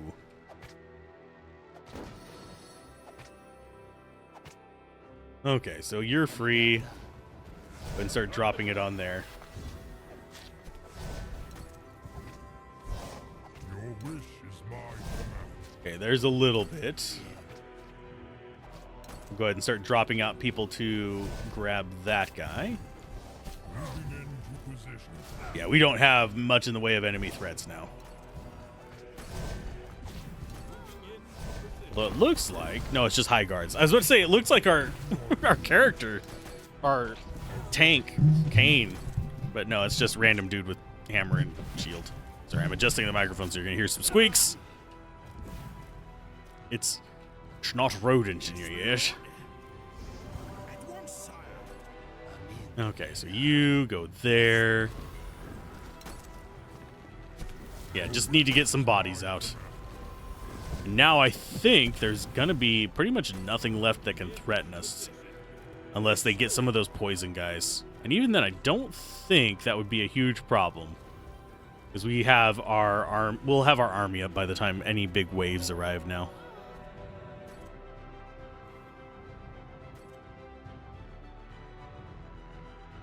Let's see, where is...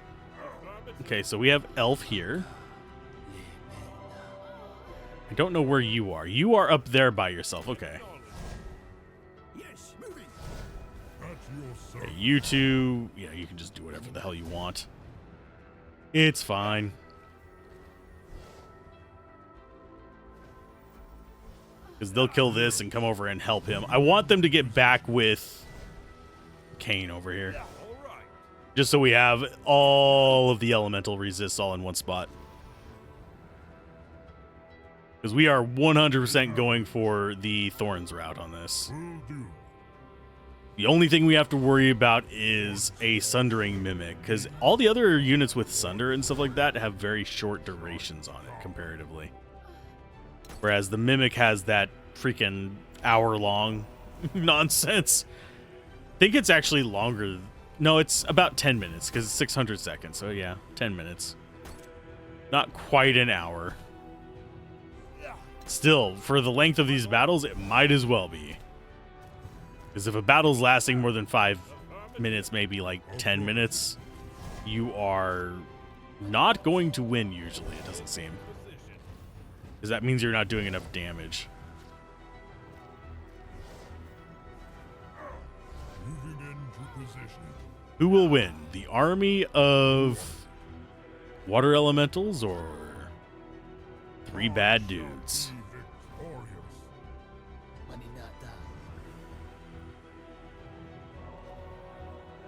That's not the last enemy. Let's say.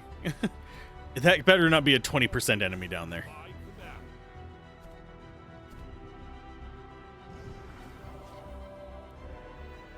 Okay, so after they finish off this, I will send them over to help with the main group if we need it.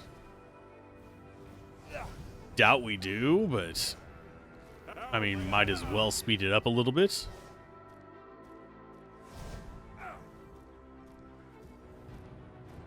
Yeah, a bit of a heal there.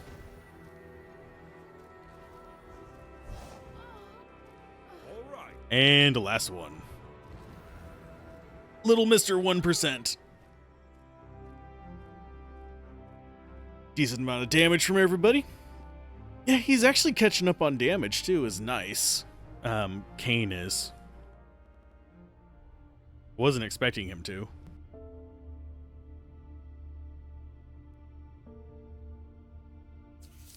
Okay, so we have that one. We didn't actually go there. We can in a minute.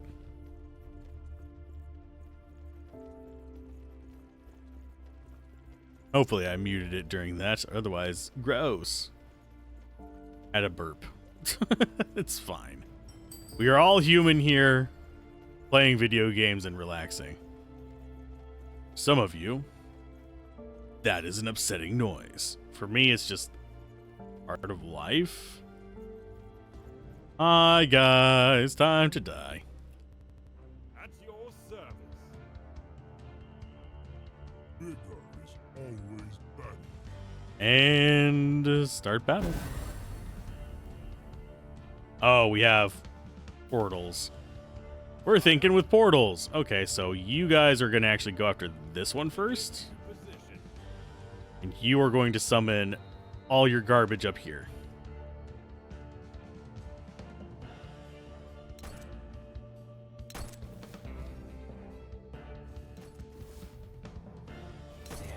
Okay, just get away. This is not your fight.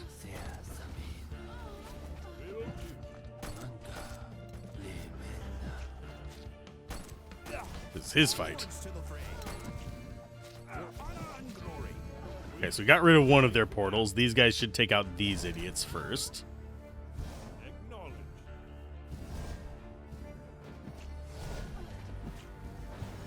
Oh no, please do not come after me. My blade is your God dang it. That greatly reduces our, like, both offensive and defensive power, so... Oh, God. I really don't like... Oh, and it deselects them whenever they are stuck like that, which is really stupid. If I have them all selected, please do not deselect them in the middle of me trying to do something. That is really rude, game.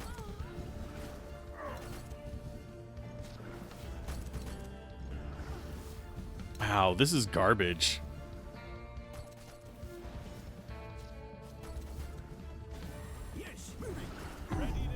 Yeah, what is with this? Like, we're gonna just freeze everything bullshit. Oh, and now I have to wait? Wow, game. That is stupid. Load. That is really stupid. Yeah, let's introduce a freeze mechanic where the enemies won't even attack you while you're frozen. That is fucking moronic. Ready to serve, my lord. Okay, so we'll go after that one first. Bigger is always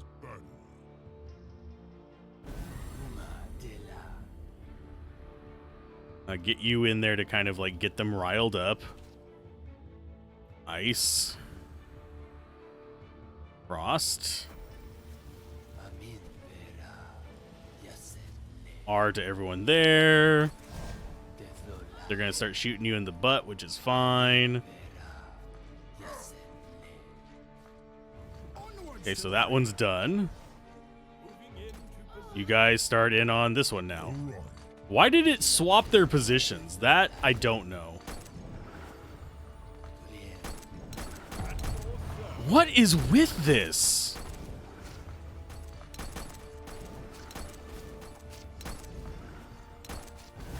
They're just one-shotting him, and I don't know what's causing it. He has 433 life. He should be able to survive some of this.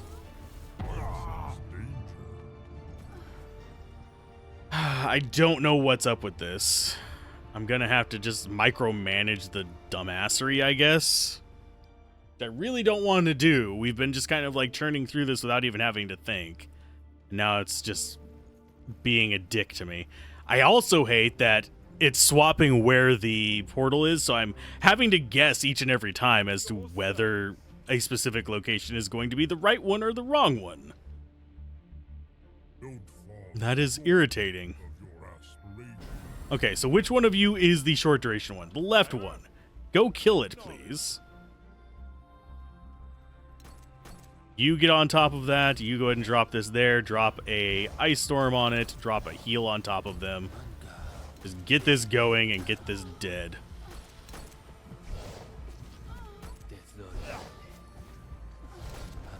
Because they're gonna, yep, they're gonna keep coming after him for some reason. There. We got that one down. So we have the long duration one now. It's going to be probably... Yeah, you just go after it. Get them distracted by the Ents. Keep moving. Don't just stop there randomly. Yeah, we just want to destroy the portals as quickly as possible.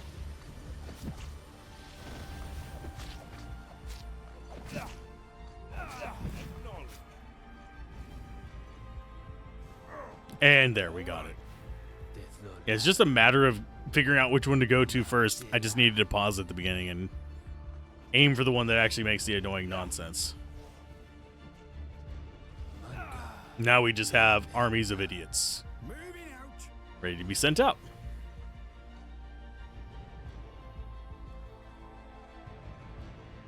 I don't know if they'll actually spawn any dangerous enemies. They're just going to keep trickling in nonsense, but I can deal with them trickling in nonsense. Acknowledged. Look at all that slow.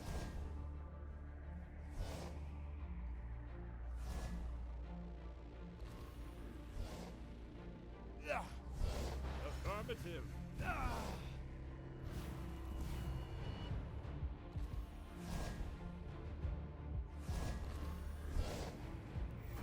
Can you guys come down here and help with this?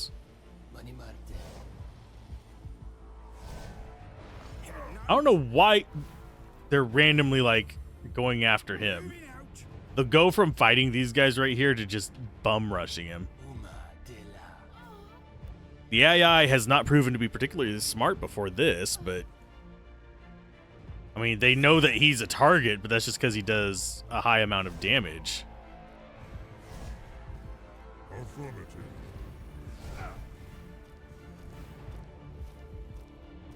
Yeah, I gotta wait for them all to spawn.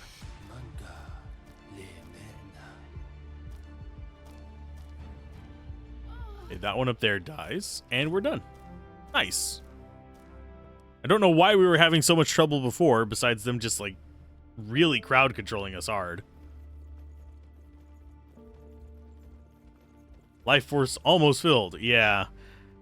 The first two, we just get it entirely from the interactions we had. This one, we have to go and fight however many groups just to get through, which doesn't make any sense because it should be the same mechanic as the other ones. If only your champions knew what made such demands. Okay.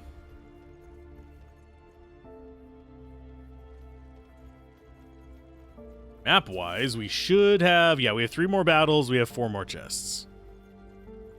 This floor is not that interesting beyond that.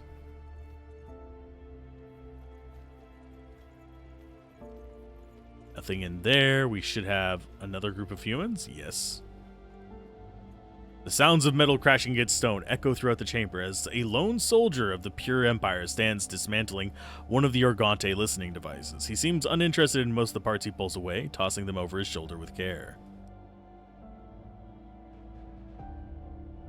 5 minutes till the dentist. I'm sorry. Thanks for dropping in on the stream. May the thorns ever be in or on your side. Oh, don't worry, they are. They're always there.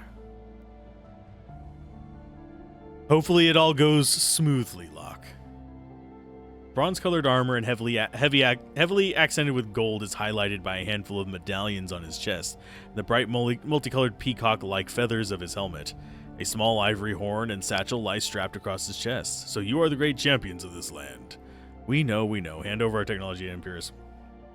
You know, yet you do not comply. Blasphemy! Heretics!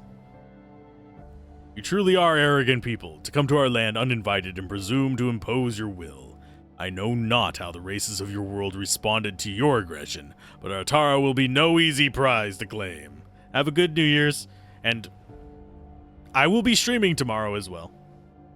But I would understand if people don't turn in. Mostly I'm streaming just so people have something to do on New Year's, just in case they don't have people to hang out with or talk to and stuff.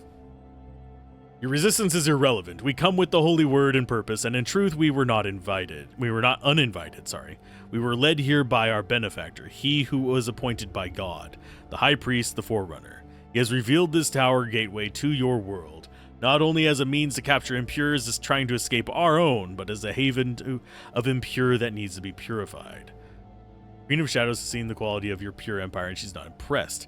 She says your benefactor was a fool, and she has only led your people to their doom. So let them come, and we will dispatch them like all the rest. Good, good. Polluted civilizations that do not resist are much more difficult to cleanse. What you have seen of our empire is only the summit of the mountain. You cannot fathom our numbers. We will pour through this tower like a righteous torrent, sweeping away everything that stands in our way. Millions of soldiers whose only glory is to die in the name of our benefactor and our lord. Before any of your champions can react, the bronze-armored soldier raises the ivory horn to his lips, gives a sharp blow, filling the chamber with a high-pitched moan. Within seconds, fanatical human soldiers are pouring onto the chamber behind the hornblower. By far the most your champions have yet encountered. Once assembled in the room, they draw weapons, staring at Rakem, Baron, Eric, and Whisper, with deep-seated hatred burning within their eyes, nearly unable to restrain themselves as they wait, desperate with anticipation for their leader's command. Kill them. Kill them all. Burn the heretics! Ferdinand Magellan. They are choosing their names in an interesting way. Armor of allies within 10 meters increased by 50. Protection aura. Healing waves. Summon guards. Stun grenade is the only thing I'm actually even mildly worried about there. But even then, as long as we're close, not much he can do. Is always better. That's yours, sir. Okay, where is he hiding at? There. All right.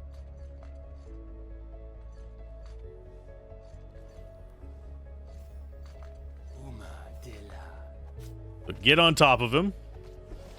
Drop your heels.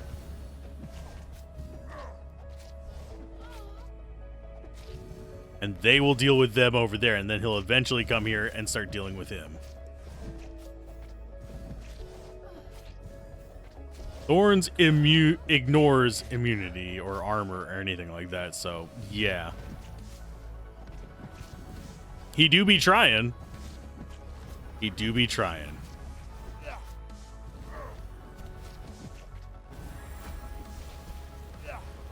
But I don't think this boss stage is going to work nearly as well as he hopes.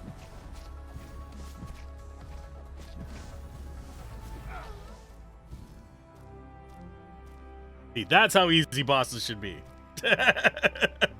Whenever you've basically maxed out on the bullshit stats. It's not that great. Emperor's Wrath is not that bad, but I don't think we'll be using either of those. Oh, geez. So that would be 3 per hit from that one. No mercy for the weak. That is literally just a unique trait for that one.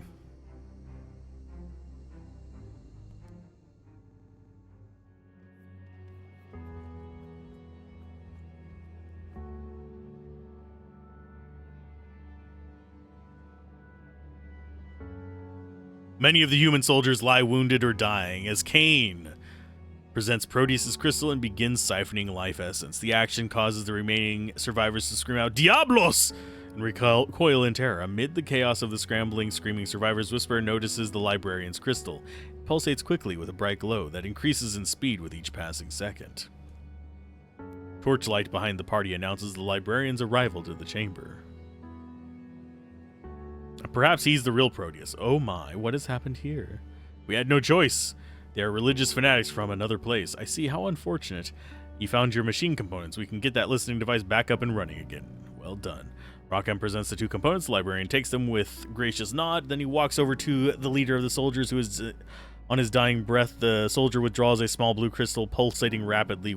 Okay. With brightness. Benefactor, I summoned you as soon as I saw them. In God's name, we tried to purify them, but they proved too strong. Indeed, your weakness and failure suppresses his word. You must repent in purgatory before you may visit the holy resting place. But Benefactor, these devils have a crystal that steals our souls. I have seen it with my own eyes. They seek to capture our immortal selves and send us to hell. You're Magus Sleeth? The one and only. At your service, Archeress. Oh, it's Sleeth. One responsible for opening the portals, for corrupting so much of this tower, for causing so much death and suffering. But that cannot be! The Magus Sleeth lived during my lady's time. That would make him over 1,000 years old. Not even the Magi were immortal. The librarian, now revealed as Sleeth, turns his back to the leader, lying prone on the floor, his faltering eyes white with fear. Very observant dwarf, but time no longer has meaning to me. I've found other ways to sustain myself over the years. Sleeth extends his hand over the dying soldier, and the panicked human suddenly tenses. The skin peels away from Sleeth's face, exposing bone and long-rotted flesh. With glowing red eyes, the Magus summons up the soldier's energy. The skin on Sleeth's face repairs itself, returning to its previous normal and healthy appearance, while the soldier on the floor becomes emaciated and dies. Sleeth then turns to your champions with his eyes still glowing red. Since you have acquired the components I need to continue my communications with the Organte, your usefulness has all but come to an end. I will leave you for now. Librarian's hand raises up, and the party's direction begins to glow. Bright flash blinds your companions, and then they recover their sight. Sleeth is gone. Your champions look at each other with bewildered eyes. So the mad Magi Sleeth somehow survived all these years, and was right under our noses the entire time. He used us as pawns in a grand scheme, manipulating us into doing his bidding and delivering the objects of his desire, not to mention catalyzing these fanatical humans into genocide on their world and ours. Cain shakes his head and walks off. Where are you going, Solarian? Should we not seek justice against this malefactor? No, your grace, we cannot let him distract us from completing our quest. We must press on. We can't just let him get away with it, Kay. I have no intentions of doing so, High Courier. If our paths cross again, we will deliver the ultimate justice. This I swear. So we got our life crystal filled up. We figured out who Sleeth is. No idea who's who. It's just fine. But we did get Black Book done. So that means that all of the floor 9 ones should be done. I don't know what Black Book is. also known as the Mad Magi Thief, is no longer nearby to recover the Black Book. I mean, okay. That's a very odd thing for it to do. Locked bearing a sign of the Tower Avatar. Your champions must destroy the memory bank first to proceed further. Okay, so that's further into the story. This large piece of machinery emits an oscillating hum as the 3 cylindrical segments of the main unit spin in opposing directions. As your champions near, all the metal components on their gear slides towards the machine. As Kayla explains, this generator uses magnets which attract ferromagnetic materials like iron. Although she does not know what it does generate, in her times technology such as this did not exist yet. Okay, do we have to walk all the way back to that nonsense?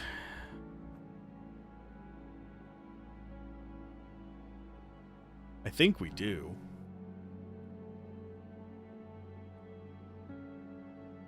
Because I'm trying to remember where we spawned in this one. I think we spawned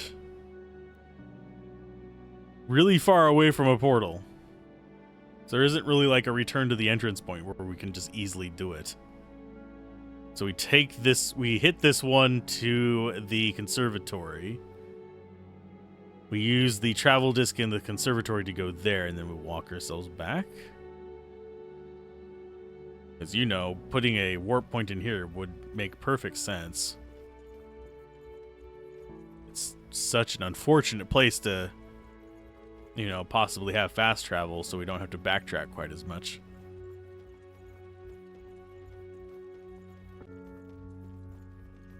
Yeah, it feels like it's wasting my time with it. Okay, so teleport to there. Come over here and check. Because there's some gold up here. There's a geothermal generator we didn't look at. Extracts heat directly from the ground. Groovy. And we'll clear the rest of that little bit of map there. There is just a tiny bit of gold just underneath that. There we go. So now for the long walk. I think this is the shortest path. I could be wrong. In fact, I very often am.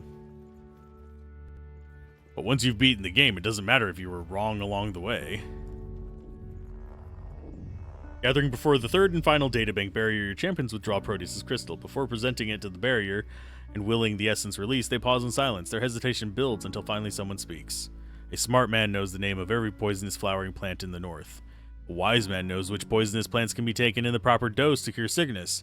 We know all the facts. Do we have the right to render this final judgment on the Avatar? I cannot help but remember how she helped us in the beginning. Cain looks to each of his companions, then takes up Proteus' crystal. We have come too far to turn back now. The Avatar chose her path. Now, for all of Artara's sake, we must choose ours. Avatar Log 98. Today marks my third attempt at trying to breach the barrier protecting Proteus. The Magi are pleased with my progress and convinced that I will soon adapt to successfully lower the first Magus' defenses. So assured they are in my ability that they have already begun celebrating Proteus' death. They speak of at long last stopping the traitor corrupted by the Organte and saving Artara. But their celebration is cause for my concern. I've grown suspicions something is dreadfully wrong. I must investigate further, and pray to the great spirit my father's creators have told me about that I am wrong.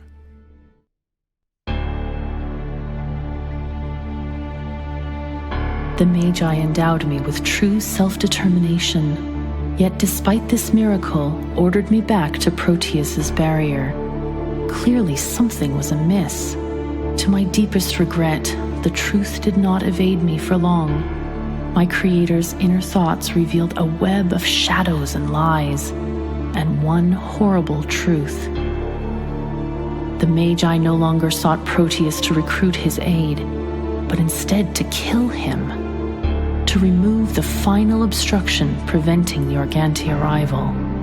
Shortly after I came into this world, I was forced to choose between my parents, the duty they set upon me, and my own morality. I chose to stay faithful, not to my creators, but to the people of Artara. For many days and nights, the tower erupted in war. The Magi fought with ravenous desperation, and and though formidable, underestimated the powers at my disposal. I retasked the ancient crystal golems into warriors and created new constructs of my own design. When the Magi banded together in the depths of the tower for one final stand, I descended upon them with the full might of the tower and destroyed them all. I took no pleasure in destroying my misguided creators, but my vow and duty is to the tower and Artara. I have sworn to stand vigil over both for time eternal.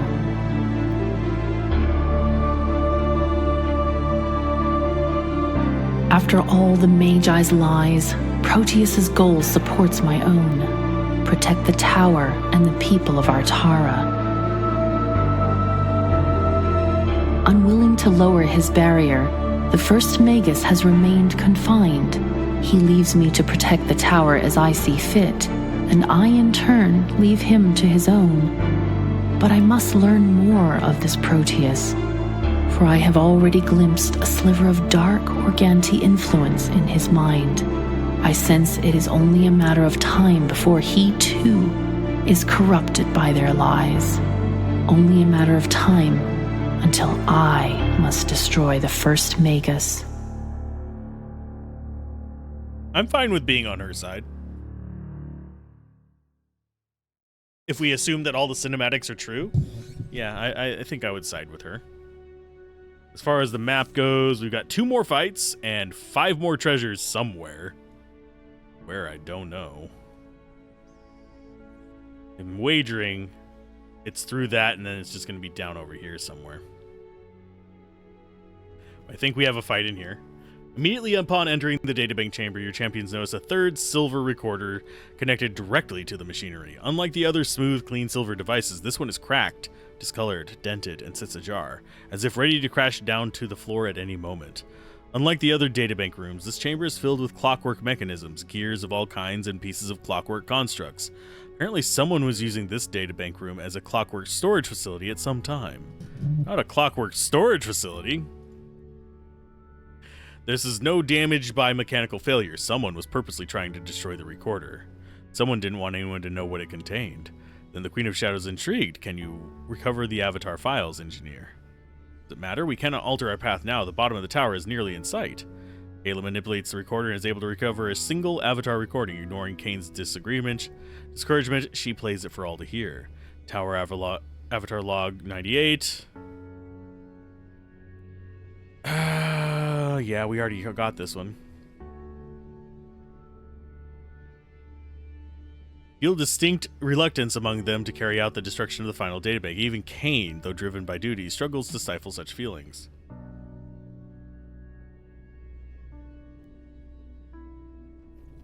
He's going to destroy it, isn't he?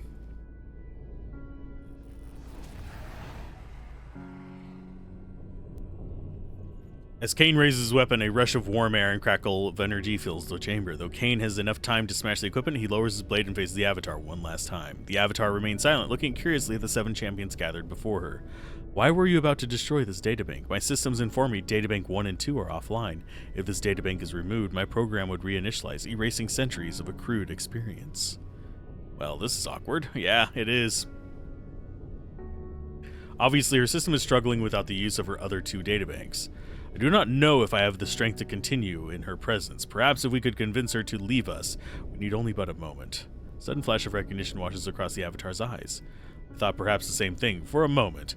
You must stop what you're doing before it's too late. Do you not understand? He is using you. He will destroy everything. In case you've forgotten, you've been trying to kill us this whole time, sending every defense mechanism you could muster against us. Proteus has done nothing but help us, give us information. Beg of you, please, you must not descend any further. We will in fact do that. My lord seeks an audience with this Proteus, so shall it come to pass. Kane raises his blade and lashes out to destroy the machinery. Just before the steel guard's steel makes contact, the Avatar's blade blocks his weapon.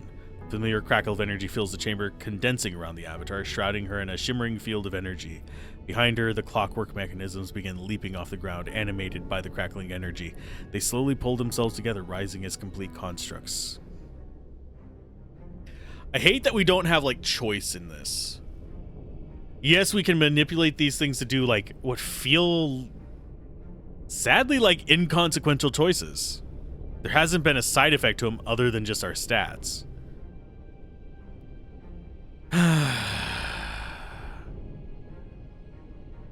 It just doesn't feel as good. Unknown effects. I guess we just fight?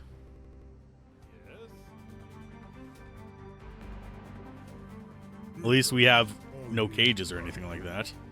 Yes, my lord.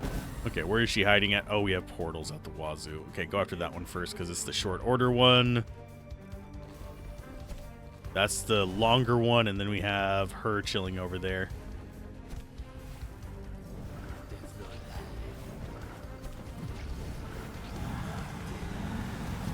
Okay, so we almost have that one down. You're going to start going after that. They should be fine down there.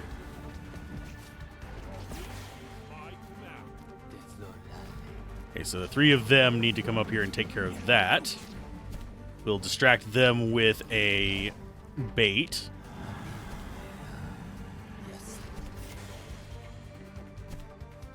And those ones in the floor make me nervous for some reason. I don't know why.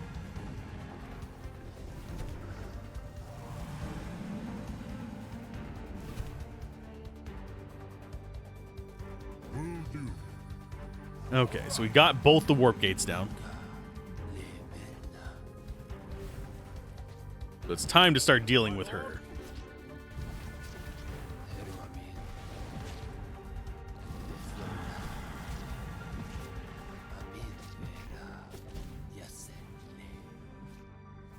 Let's just drop stuff on her. Let them do their thing.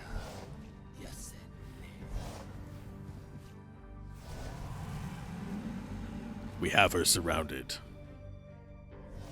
The answer isn't here.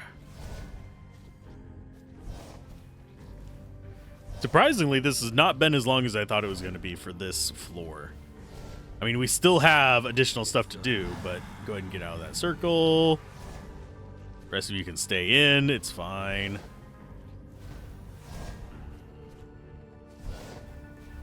I don't know what she's casting, but it's not going to be doing her a lot of good.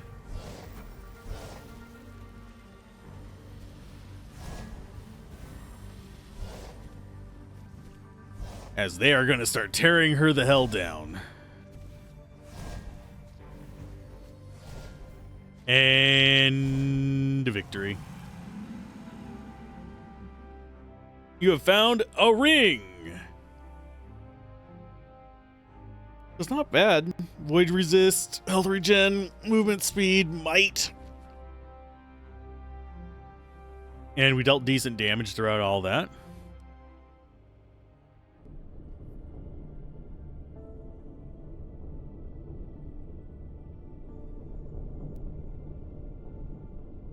The defeated and broken tower avatar lies on the floor in the center of the room. As your champions fan out around the machinery, prepared to destroy it once and for all, the avatar reaches out with spread fingers, her eyes well up with tears. Mighty champions of Artara, you have defeated me, I will resist you no more. Destroy my last databank if you must. Erase me from existence if you must. 1,000 noble men and women gave their lives to defend Artara. In their name and honor, I give you my life to fulfill their charge, but please, I beg you, descend no further in this tower. There is nothing below but complete and total annihilation. Tears fall from Kayla's eyes as the avatar emotionally pleads. Okay, powerful words, perhaps. Before Baron can finish his sentence, Kane strikes at the machinery. Maeve extends her hand to stop the shield guard. Wait! But it's too late. At Kane's blow, blue energy discharges throughout the databank machine, and in a moment, everything is still and quiet. He's basically gone nuts over the course of this. Behind your party, the tower avatar begins to glow. She lowers her head and ground in despair. In the hall, secret passage, must listen.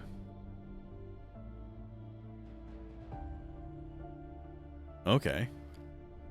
Was not expecting a door there.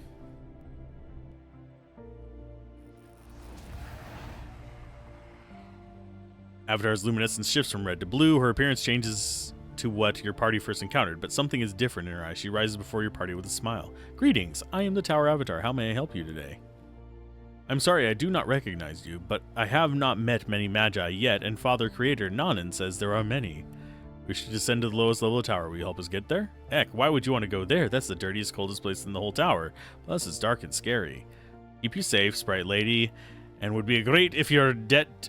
Okay, we'll keep you safe, Sprite Lady, and would be great in your debt if you helped us. Okay. Unfortunately, I'm not allowed to leave this level without one of the father's creators. Would you like to play a game? I love games. Child, innocent, new to the world. The deed is done. The bottom of the tower awaits. Let us spend no more time here. Kane exits the database center, leaving the other members of your party to give conflicted farewells to the new childlike tower avatar. So we have two paths. I'm going this way first. Creation band. Health, mana, void resist, armor penetration, all kinds of nice stuff. I'm gonna save. In case that's a mimic.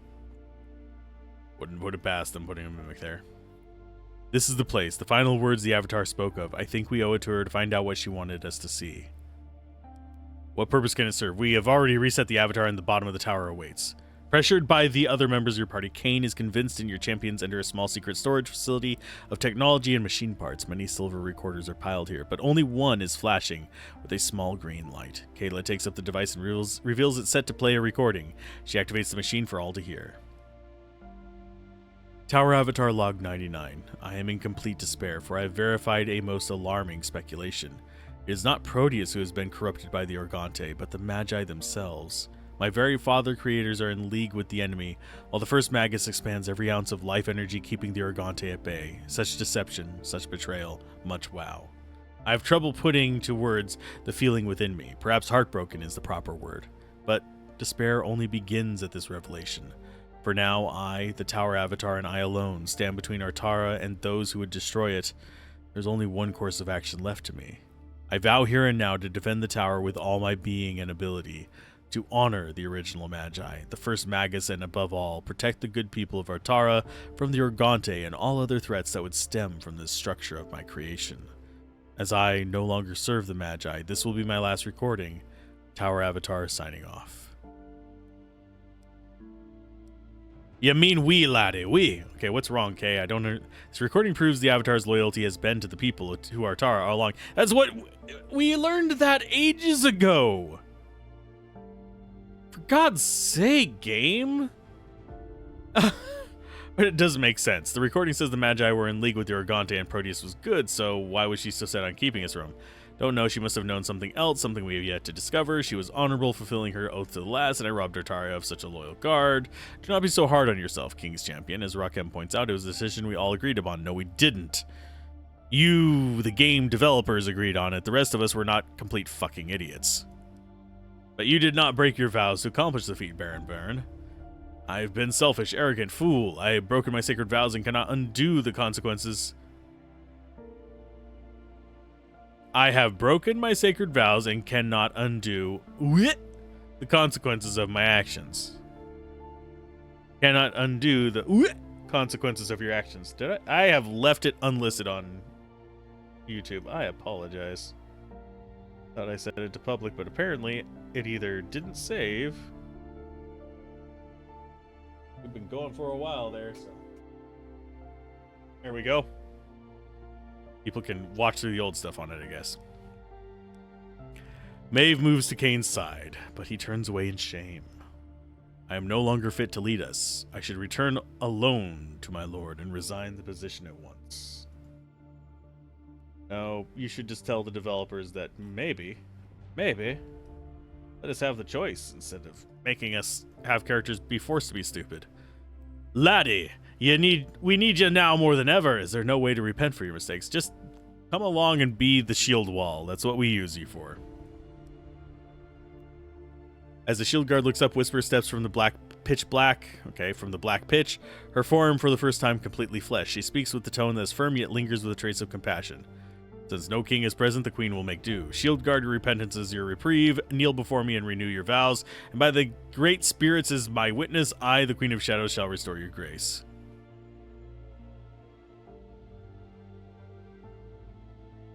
Recites the pledge of duty and the 7 vows. Your pledge is accepted. Now rise, Queen's Champion, and lead us to the final level of this tower and destiny of what awaits us. Blah, blah, blah, blah, blah.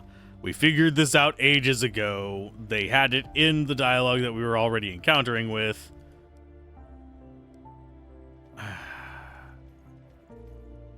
Woosah. I'm just gonna zen out on it and be like, okay. Normally games just presume characters to be blank slates. In this one, it's presuming them to be fucking idiots. Which is unpleasant. About as unpleasant as my incessant swearing, probably. But... okay, so that's another quest done. That means we have one more fight and 4 more chests.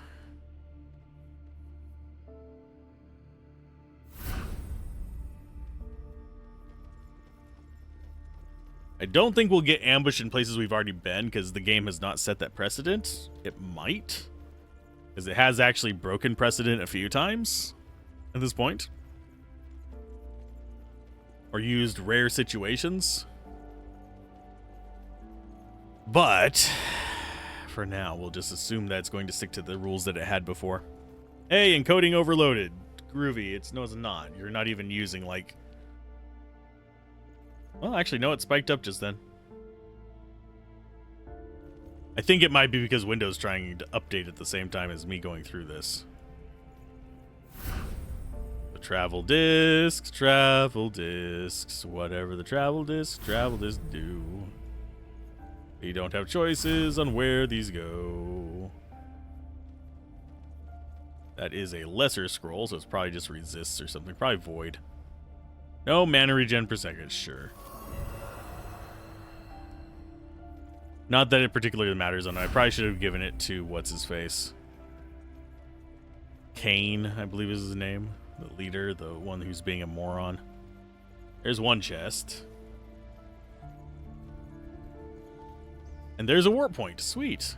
Wonder if it's going to be a reasonable warp point. Warning, contaminated zone. Discovered new teleport. There's one of them. We got another lesser scroll here. Water resist.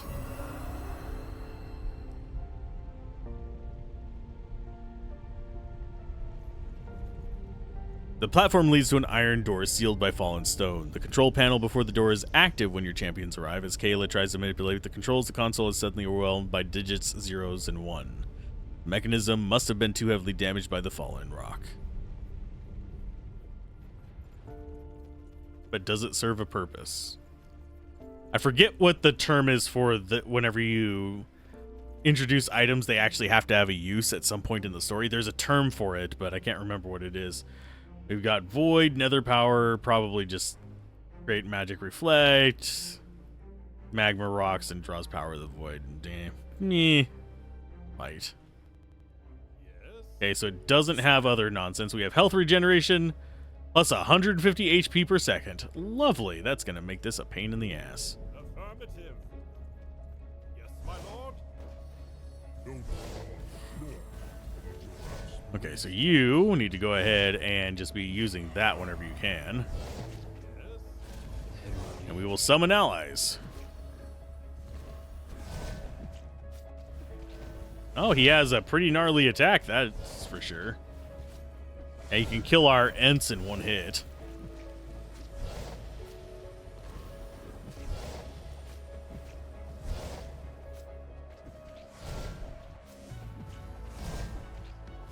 I think we'll be okay.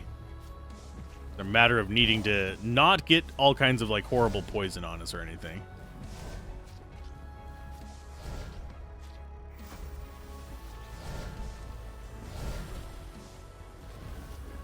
Okay, we are starting to build up the extra damage on him. One of our guys is taking damage there. I think it is, yeah. It's not Kane, it's a giant guy.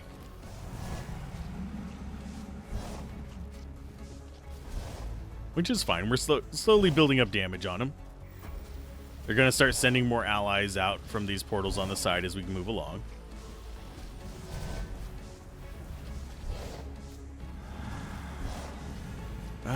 We'll save you for just in case we need it.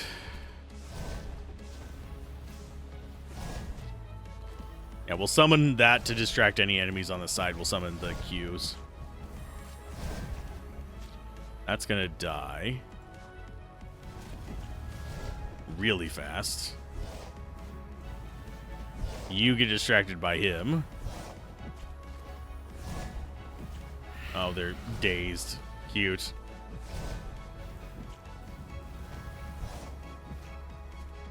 You gonna not be dazed soon? Or are you just permanently dazed? There you go. Let us throw as much extra damage on it as possible. And yeah, he's gonna just go down relatively easy. Surprised this one didn't have the poison effect or whatever was draining us before.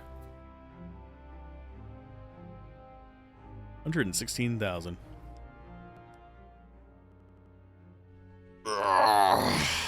So that was our last fight on this floor. We have 3 chests left. We know where one of them is. Numerous consoles are active when your champions arrive in this chamber, yet Kayla is unable to access any of them. Security protocols are in place, barring any use. Just as the ancient is about to give up on the last machine, she's able to access a single file. The file brings up the text on the screen, which reads, "Rejoice, brothers! Salvation is at hand. The plasmic mana conversion unit worked. The teleporter has bridged to a planet in a parallel dimension, a thriving, vibrant, filled with endless resources, but best of all, a planet where Proteus does not exist. At long last, perhaps we no longer need the first magnets. If we begin transporting equipment now, we can create our own bridge for the Argante in this new world within a few years." Oh, geez, they're idiots. Everyone in this world is freaking idiots. Okay, so we've got that. Where are we even at here? Okay, so that's the way we gotta go. Didn't see the X on the map. So we go down? Oh yeah, this is just straight down. Where are we missing chests from? There's a travel disc there that we don't have access to.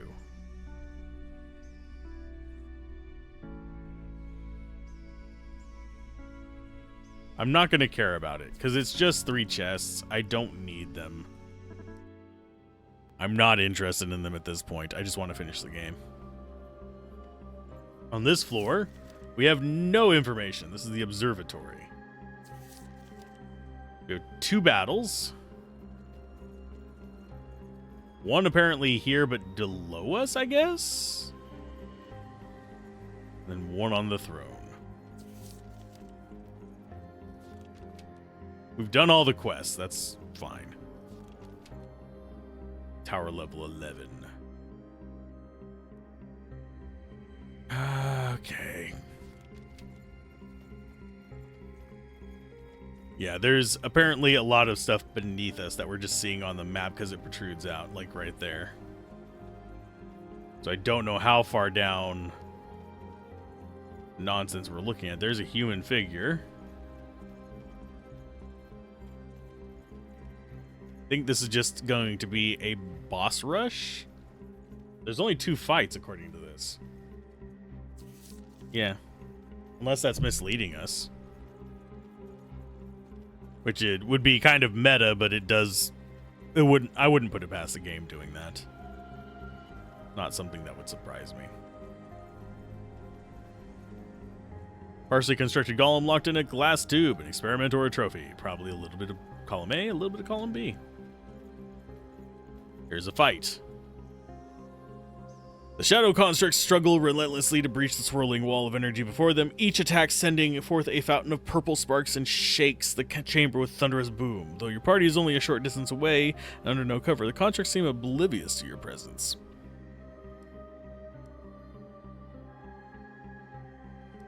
As if responding to Kane's comments, one of the constructs stops and turns to face him. A moment later, the area goes silent as all the constructs halt their attack and turn towards your champions. Yay, another fight. 1 of 2.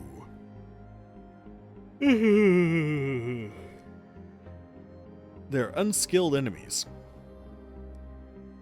Probably void damage and How may I help? don't have any counters to them, but it's fine. I shall be victorious. May the light guide your path. Okay, summon out nonsense, summon out more nonsense, summon out. But ice on those guys and just let it go. Moving into position. Ignoring. Easy enough. We've already defeated 20% of the enemies, and it's all the same type of enemy, so this should not be slow.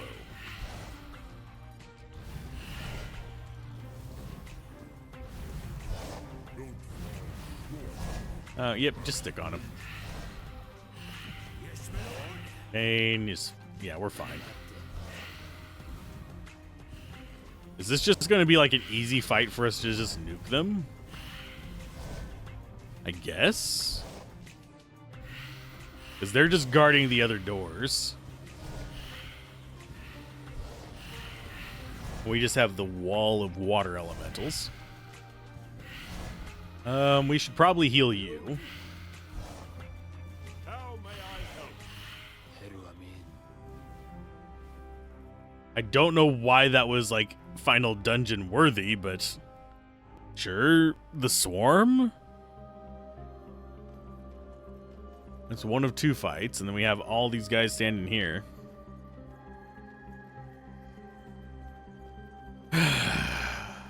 Walk in circles. Figure resembling the avatar, it's swaying slowly but does not respond to any actions. Excuse me.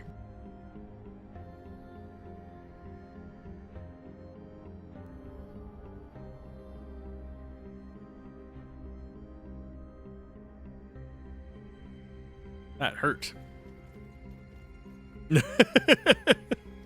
Apologies for anyone that caught that one. It'll probably still be in the recording whenever I release it on YouTube too, because editing that's probably going to be a pain in the butt. Oh, we have a human figure. Body made of metal, looking so alike to you.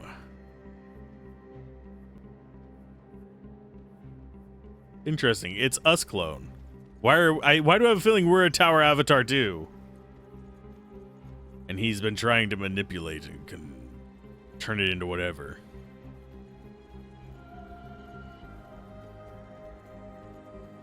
Okay. So we should be approaching the end of this. I don't know how long this floor is going to be. It can't be that long. Not be able to return to the city after this. So I will save there. Here, we will do a save here just in case. Like a hard save. Because there's only one quick save slot. So in we go. Probably final fight. They are just ignoring us, which is fine. You watch as your champions turn to face you with a look of great surprise in their faces. It's strange that you no longer feel their thoughts and senses. Cain is quick to cover his heart with his hand and bow his head. My lord, it's good to see you. At the bottom of the tower awaits. But how did you all the way down? The Crystal Throne has more power than you can imagine, my friend. Are we gonna have to protect him?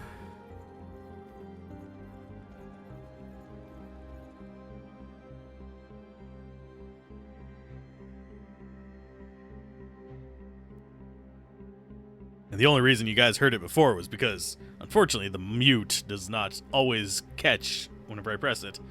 The energy of the barrier sends swirling patterns of light, and usually I catch it right before I have any kind of sneeze or anything like that, but we'll see.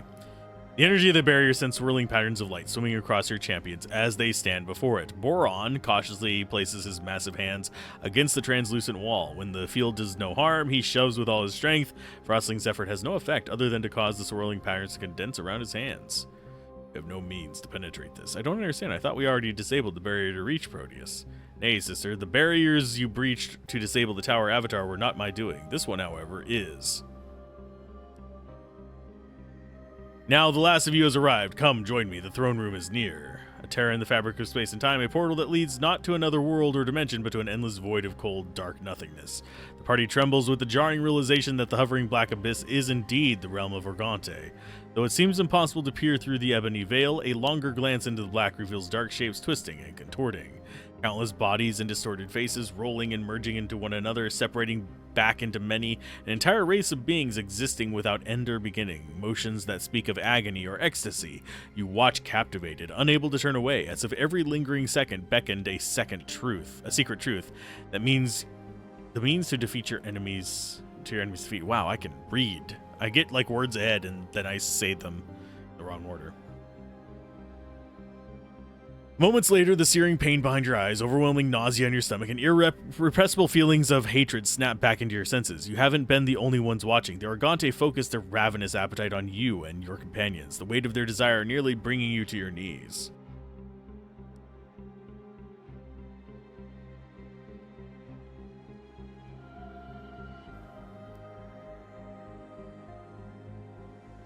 Rise up. Stand strong. Look not to the darkness, my friends, for you few, you mighty eight, are the last light of Artara, and before this day ends, the Argante will fear its brilliance. The voice is a familiar one. Resolved to end this quest, you and your champions turn away from the darkness and move towards the voice. Proteus, at long last, our long journey is at an end. Come, friends. Wait, your grace, it may not be safe. Wow, that was quite the shove.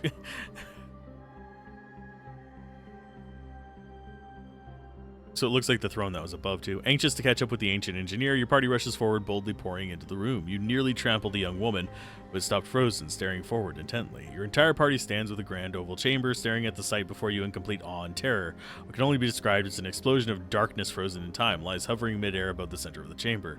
Geyser of black ink caught in the chaotic web of blazing bright energy. The longer you stare, the more some sort of bulbous ebony creature trying to claw its way out of the ink comes into focus. In short distance, a weathered man, garbed in the flowing robes of magi, stand before a massive crystal throne, a far grander version of the one you yourself sat in just moments ago. Face the full concentration and contempt as he holds out his left arm outstretched above his head. There's a thin, almost invisible line connecting his body to a web of energy surrounding the explosion of darkness. Have you ever witnessed anything like this? Nay, friend. I dunna even understand what I'm looking at. An explosion, can I just sit there? Be glad that it does, Rude Lord. I expect little of this chamber would survive if it did not. Eric steps closer towards the darkness, his face drawn in fear. We may yet find out if your claim is accurate, Whisper. However, whatever it is before us is not frozen in time, merely slowed. My elvish sight allows me to see the darkness creeping forward and the currents of energy pulsing around it. What has happened here? Do not lament, sister. Though my strength wanes, the Argante portal before you poses no harm to me, nor shall I allow it to harm you or your friends.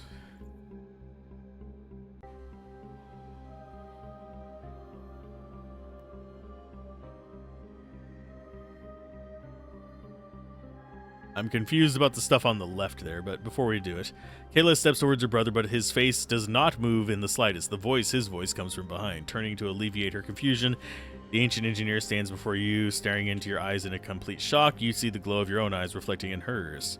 You hear the voice in your head before you speak the words. Any struggle is useless. You are powerless to resist them. As much as I wish I could embrace you with my own arms, my body is bound to the same temporal magic that holds the invaders at bay. To release myself is to release the Argante into our world. Raise your hand, caressing the top of Kayla's ear, a familiar gesture as if done 1,000 times before. My dear, dear sister, you were never meant to be here. The suspension pod was to protect you for 12 generations. I have failed you. Why did you keep me here when I am perfectly fine? As for your own good, I was never supposed to end like this. And like what? What's going on, Proteus? Talk to me. Behind the ancient engineer Boron, Whisper and Rakem take note of large crystal formations lurking in the shadows of the chamber, encased within each a fully clothed human body, all posed in positions of defiance and self-defense. You step past your sister towards the three. They're the ones that have come before, your lord I now possess. All held much promise, but none sufficed. They were sacrificed for the greater good. You look to each of your champions watching, their faces distorted in distress and disgust, all save Whisper, who drifts slowly beneath the explosion frozen in time towards Proteus in his crystal throne. By my own eyes I bear witness, as much as it grieves me to admit it, the prophecy of the Six is true.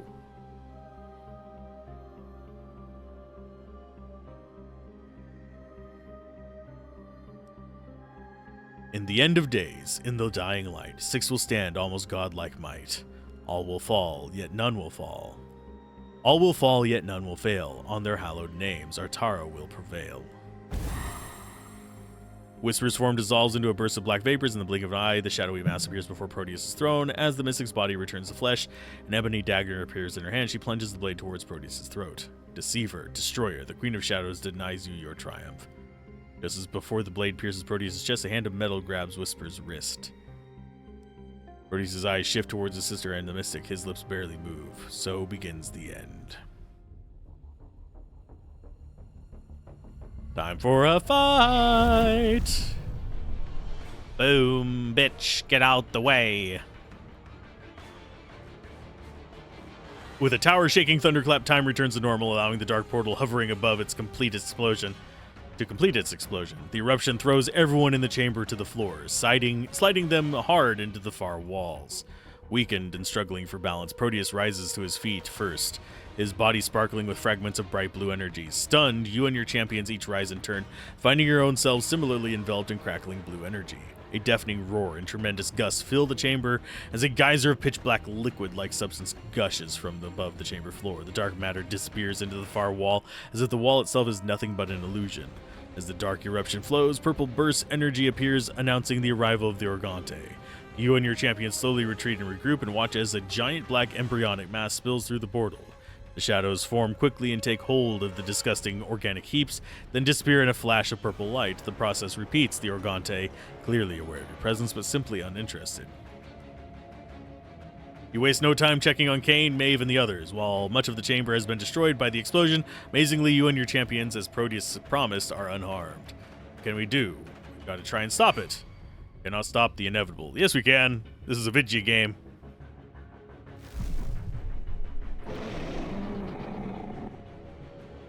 Proteus struggles to stand, stepping toward the gushing flow of black, seemingly mesmerized by the horrific sight. While the Magus stands distracted, large purple glow flashes out, leaving in its wake Behemoth's shadow construct. Something much larger and completely unlike anything your champions have faced. The shadow immediately turns the portal and approaches your party, its eyes trailing long wisps of crimson energy. The creature opens its mouth, letting loose a growl-like moan. Proteus stumbles before the construct and raises his hand to halt its approach. The Magus can barely hold his hand outstretched. His voice is powerful and clear. Back, these 7 are with me. The shadow construct pauses, looks for a moment at Proteus, and begins to turn back. Without warning, the abomination darkness whips around and shoves Proteus down, hurling him to the floor. Coming to rest a few feet away from you, the Magus looks to you and tries to rise. His body still weakened from his time in the Crystal Throne. He calls you to your mind, asking for aid. Without second thought, you rush to his side to help him to his feet. As you do so, you look back to see the Behemoth construct converging on your champions. And we get to fight. Welcome back. Tell a friend. You're not Slim Shady.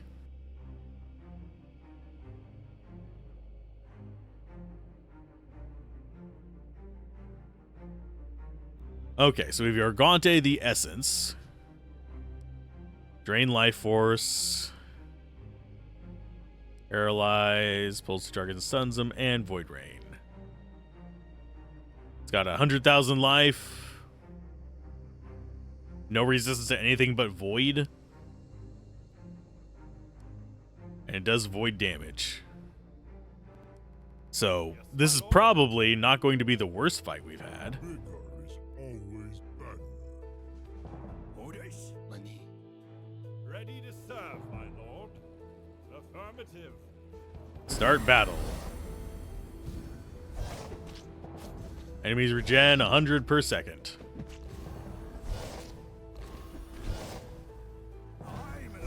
And we are going to just use everything we have.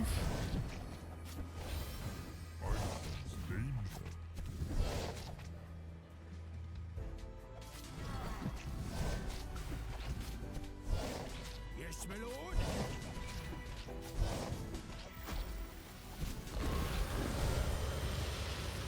Champions of Atara, I may be physically too weak to fight this abomination myself, but I'm far from powerless to aid you. Take from me a fraction of what I possess, and send this construct back to the darkness from which it came. Why would I bother using any of his power? He is useless to me. New boss stage. Back off.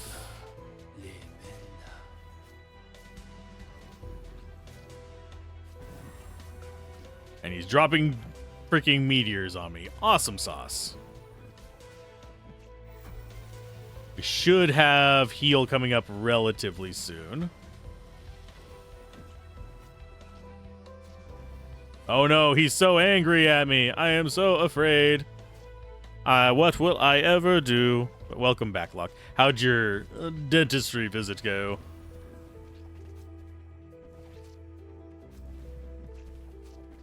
Did they let you keep them all? Or at least most of them?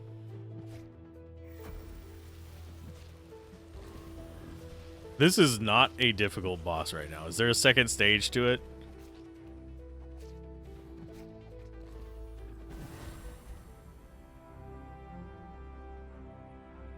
Well, looky there. Look what I did to him. I punched him in the face. You have defeated the Shadow. Alas, it was just a tiny fragment of Organte's essence. Rest now. Talk to me again when you're ready to finish your journey. Okay.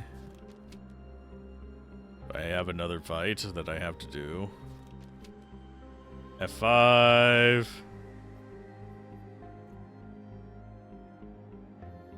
You don't understand. Proteus has let the Organte into your world, yet he saved you and your allies from the explosion of the portal for the monster's shadow. What have you done? Whisper flies into a rage, lunging towards Proteus with her hand ablaze with magical energy. Kayla, Boron, and Maeve fall upon the mystic, restraining her with all their effort.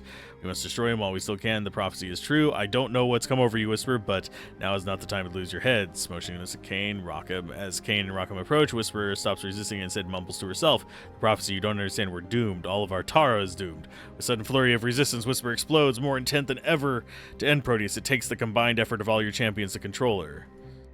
Do not be too harsh with your companion. If not for her help, you may not have reached me. Her effort till now has been exemplary.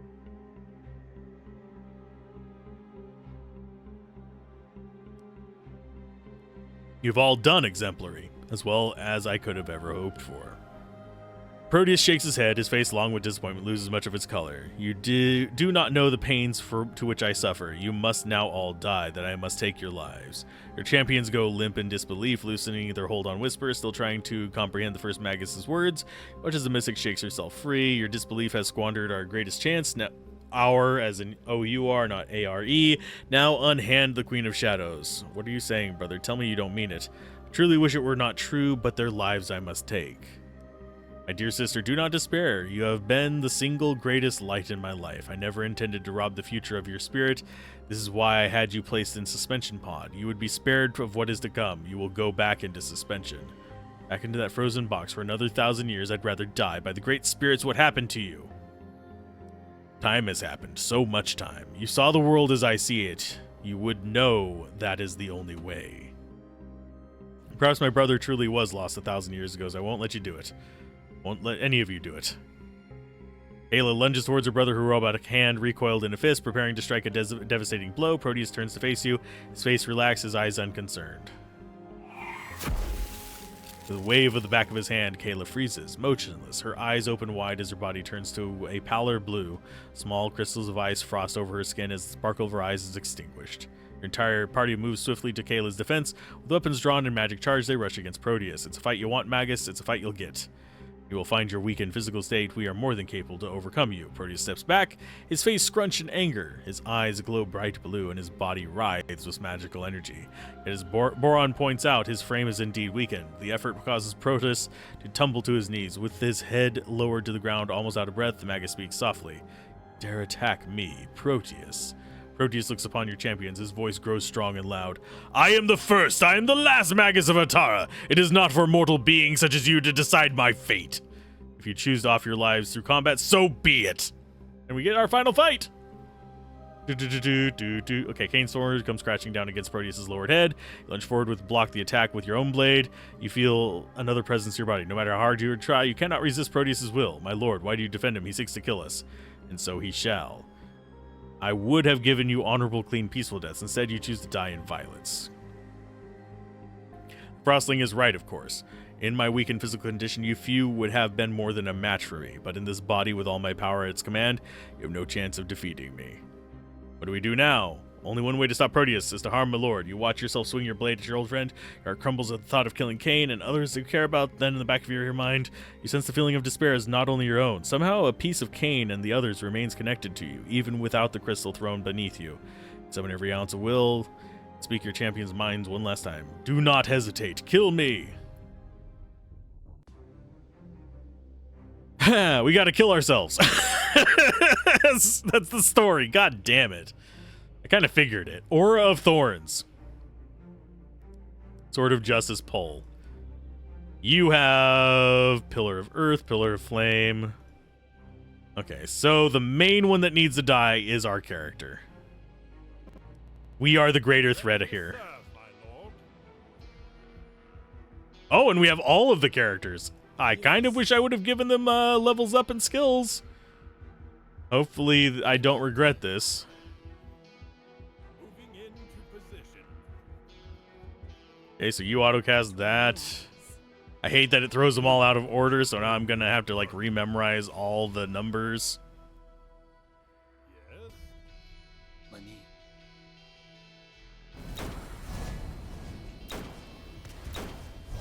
Everybody attack that one.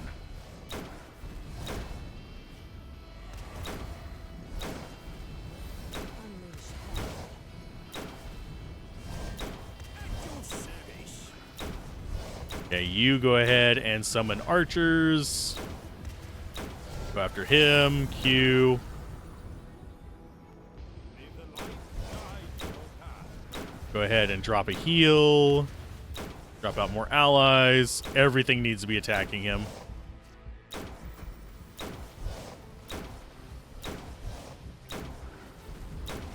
There's one down. Your deeply wounded body collapses to the floor and protective magic around Proteus dissipates. All the champions turn to him now, their faces twisted with anger with what they have just done. Is this just going to be an easy fight at this point?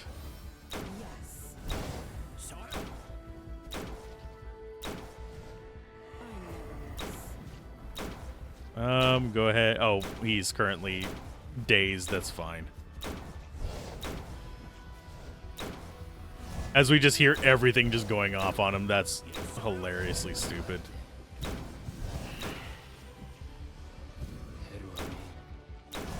And he is going to do a biggie, so we'll just do a heal off of you. Are we going to lose anyone in this fight? Probably not. Considering that he is just being trounced right now. He's not even targeting our other ranged units. I mean, she still dealt damage, even though we used her to like soak up all the nerfs. Yeah. Sadly, did not take very much damage from that either.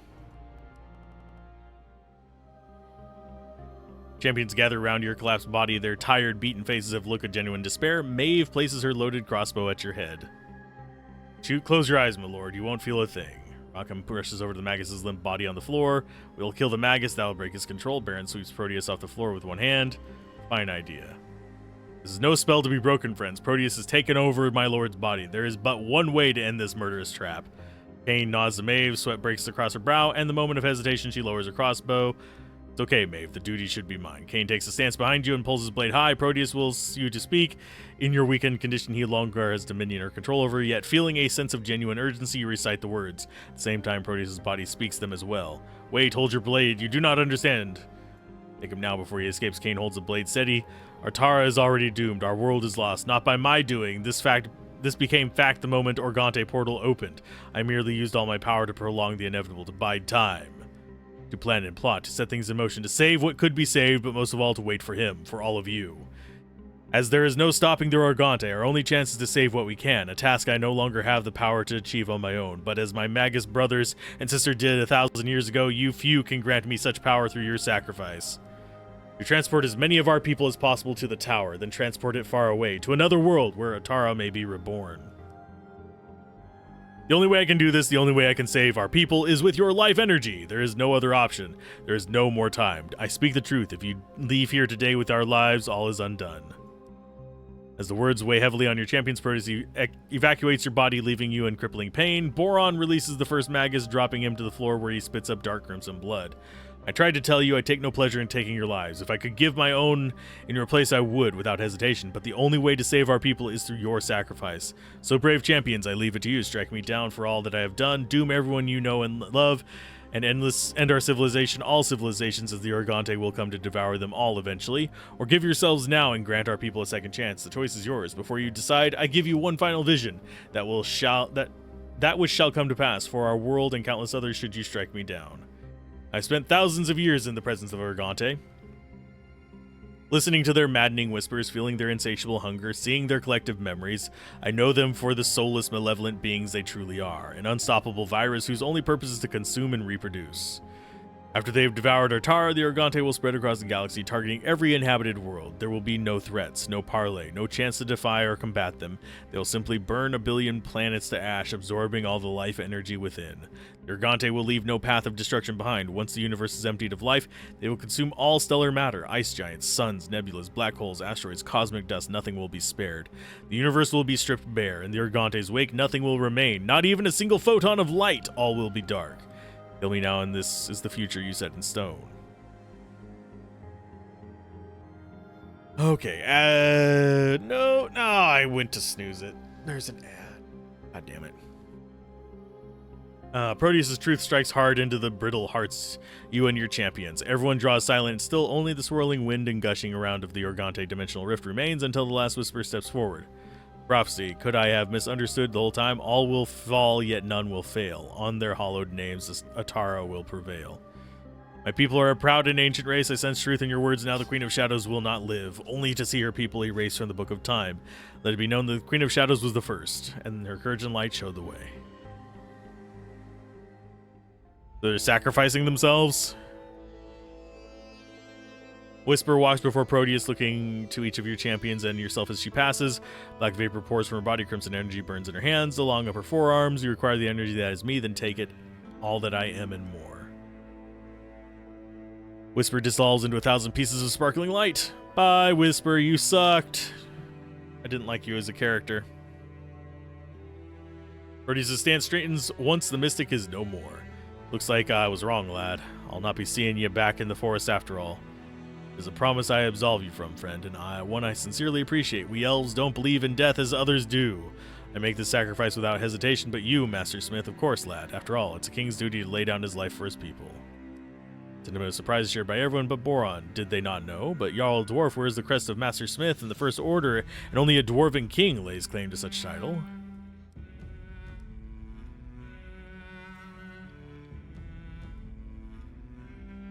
Eric withdraws the life oak seed from his person and looks at it longingly. The elf then turns and approaches Proteus. Before I return to the place of my ancestors can take the seed and transport it back to the endless forests. Last noble elf, I can teleport the seed from this tower, but I will not have the power to assure its destination. Proteus closes his hand and instantly opens it again, and the seed is gone. Wherever that seed winds up, even a single elf remains in Artara, they will find it. I'm ready now. Give my life to the future. Just a sec. I said I was... As long as I draw bless, y'all see the back to your forest will go together or not at all.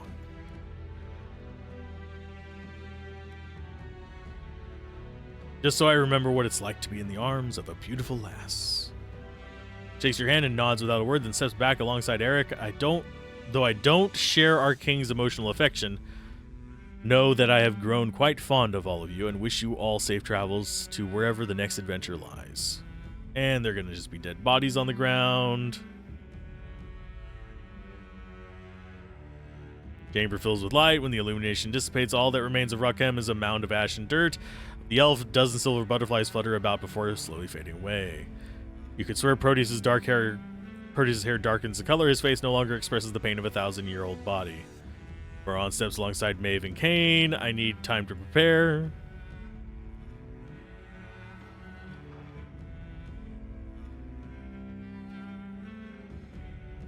Maeve and Kane stare into each other's eyes, though nothing is spoken, much is said.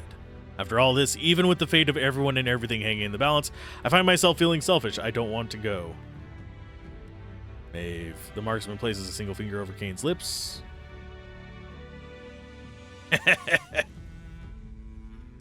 If only there were more time, and if only we actually had a choice in all this. But there isn't. This isn't easy for me to say, Kay, but you by my side, I think our people are counting on us. Tell us, Proteus, is there anything after death? Will we be together in another life? Death is not what you think it is, and time is like a river that leads to the sea, with tides that flow both ways. That doesn't make too much sense. Anyway, Cain turns to you, but you recoil. The thought you have led your dearest friend to his death turns your stomach. And two of you ever forgive him. It is our honor to die, so that our people may live. Farewell, friend. Struggle to hold back the tears and raise up your hand. Cain takes it firmly and nods. Maeve places hers over the two of yours and nods. Unlike you and Cain, she cannot hold back the tears, though she ignores them. It's definitely written by a certain type of individual. Cain and Maeve step back before Proteus, because I guarantee you Cain would probably be crying more than her, judging by how they act. They look at him, turn back to each other, embrace and kiss with another wave of the hand. The color of Maeve and Cain drains from their forms. Within seconds, they stand before you, frozen in an eternal kiss of stone. It's not what that looks like. That looks like they're just face planted on the dirt. You take a deep breath and look at Boron as he steps before you. He gazes down at you beneath hard, stoic eyes. It's because of you our people will get a second chance. It's because of you this is not the end. I cannot express my gratitude. I noticed that Proteus is not actually undergoing these physical changes they described, by the way. Frostling lumbers over the statue of Maeve and Cain and kneels before them, placing one hand on top of each of them, and then drops his head and chants in a deep, reverberating tone. Where did my mouse go? There it is. My people will not forget what happened here in this tower, nor as long as this memory stone exists. After a few moments, the Frostling rises to his feet and turns to face Proteus. Without a word, Proteus nods. A massive gust of frost and ice blasts through the chamber, forcing you to shield your eyes until we meet again.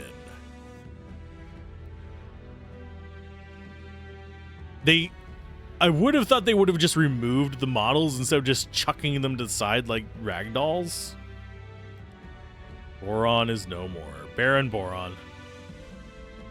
You and Kayla, suspended in time by unknown means, are all that remains of you and your 7 champions. Proteus, now looking 20 years younger, healthier, and stronger, turns to you, peering deep into your eyes, of examining your very soul. I was trying to look and see if he had actually changed his model at all, and he hasn't. Perhaps somehow since that day we first met when I was a boy, I've known this day would come. I'm ready for Artara. Send me to where my friends have gone. Proteus turns and looks up at the Organte portal, now twice the size that was when you first entered the chamber. You hear the first Magus' thoughts in your mind. You led a band of champions from different walks of life with conflicting goals through this perilous tower. You are a strong and capable leader. You stand before me now ready to give your life. You are a brave and honorable man. Your will and life energy are truly great, but you must live. You took their lives. You can't let me alone live while they have made the ultimate sacrifice. Now it's time for you to know the complete truth.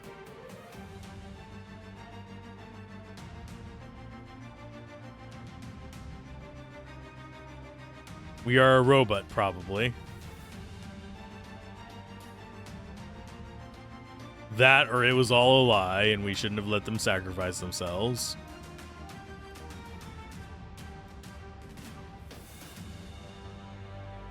What is the rest of the story? Just, what is the rest of the truth? Oh, cinematic.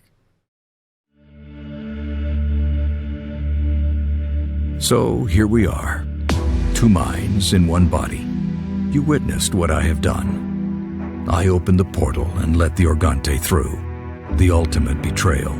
Shadow constructs are ravaging the land, destroying everything and everyone in the path. They leave me alone, for they believe I am the ally of their masters. Yet, you must understand the reasons for my actions. For I did not lie those many years ago when you were a child and our minds touched for the first time. The world can be saved, and only you can do it. The entire world, our galaxy. If we let the Organte set foot on this land, they will soon ravage all the other planets in our galaxy too.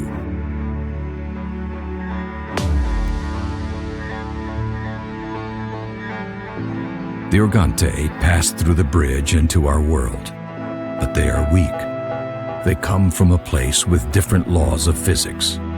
They are disoriented, stunned. They have to assume physical bodies and need time to adjust to our energy. A lot of time. And if something has a physical shape, it can be destroyed.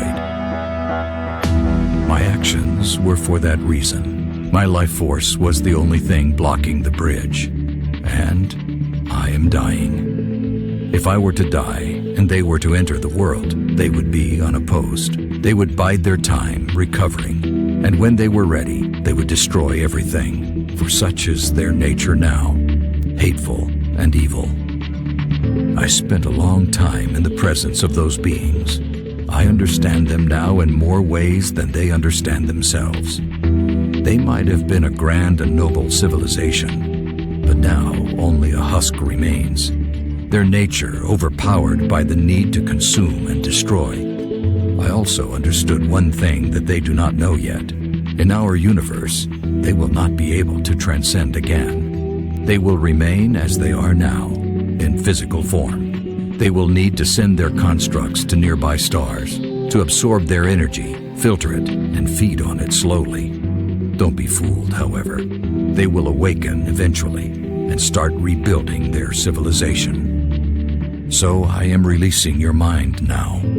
Take this body and all the knowledge I possess and escape this world, for it is already doomed.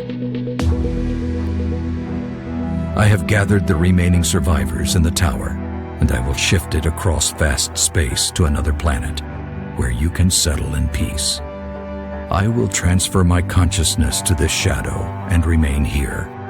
I will walk among the Organte unnoticed, observing them and confusing them if I can, for as long as I can. You have a different task. You must rebuild the civilization and grow in strength. You must pass the knowledge of what has happened to your descendants, and they must stand vigil. When the time comes, you must be ready to return to this world and destroy the enemy once and for all. For only then can I be redeemed. Stand vigil. Watch the sky with an ever-open eye. When stars dim and start to die, come swiftly, or the end follows nigh.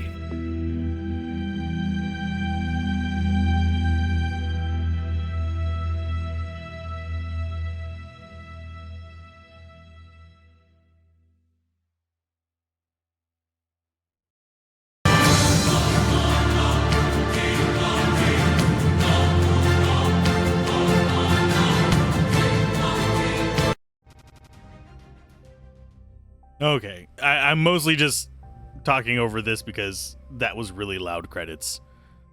I mean, it was a fine enough game. That ending, I wasn't impressed by it. It feels like there's just too many things going in too many different directions for it to really feel satisfying. I'm not sure specifically what about it, besides the fact that it's like there's a bunch of plot holes and stuff, but there's also a lot of just odd decisions that left me wanting for it. The gameplay was fine for the most part. There were a couple really crappy enemies, and there were a few bugs that we ran across. There were typos in the story, that kind of basic stuff that just, it's there, it happens. It happens even in really big games with a lot of QA. But for the most part, I think the game could have been about 2/3 the length and accomplished the same with the story. And it felt like most of the decisions we made were pointless and really didn't amount to anything other than giving us some extra stats. It's felt like a game that probably should have spent a little bit more time in the oven and actually gotten multiple endings. Because I would not have felt as bad about the ending if I would have had a choice to say, oh, we're gonna not sacrifice ourselves and kill him instead, or possibly if some of the decisions we had made along the way actually impacted it somehow. I don't think they did. I mean, we did have very negative with the wispy shadow lady. Maybe we got a bad ending because of that. Doubtful. because it doesn't feel like a game that considers that. It felt very shoehorned in the end there, which generally doesn't feel good for this type of game for me. Because even if you end up at the very same ending, most games will actually give you like different routes to it. This one felt very railroady. The combat was fine, did get repetitive kind of towards the end, but for the most part, I think it's a decent enough game if you get it on sale. I don't think I would feel satisfied with it if I had paid full price for it or something like that. Because I think the default price for this, in this version, I hop over to Steam. The default price is $25. Right now it's $2. Definitely worth playing for $2, especially if you're just looking for something with a little bit of, I would describe it as more RTS than real-time with pause for the combat, although it is technically real-time with pause. This is not a CRPG. This is definitely a linear story-based thing with RTS-style combat. That's how I would describe it. You don't have that many choices on it either. But $2 for just this game, and I think it is normally, I think it's $30 for the bundle for Dark Envoy in this. But right now that bundle should be, what, $1.99 plus that? About $13-14 for the two of them. So that probably isn't terrible. I haven't played Dark Envoy. It's on my wish list, but I don't think I'm going to go for that right now. And the fact that we had everybody in that last fight was a little bit weird as well, but I understand why. But either way, that is the end of Tower of Time. If you guys enjoyed this, be sure to like, comment, follow, all that other stuff if you're on the YouTube end. If you're on Twitch, give it a follow as well. And next time, well, next stream, we'll actually be doing Divinity Original Sin with Gablin. And then after that, I'm actually not sure what we're going to play. We might be using some more Noita, just to kind of fill the time while I get some of this stuff written and rendered and edited, so I'm not filling up my hard drive quite as bad, but we shall see. So keep gaming, have fun, peace out. This has been Alzorath. Bye.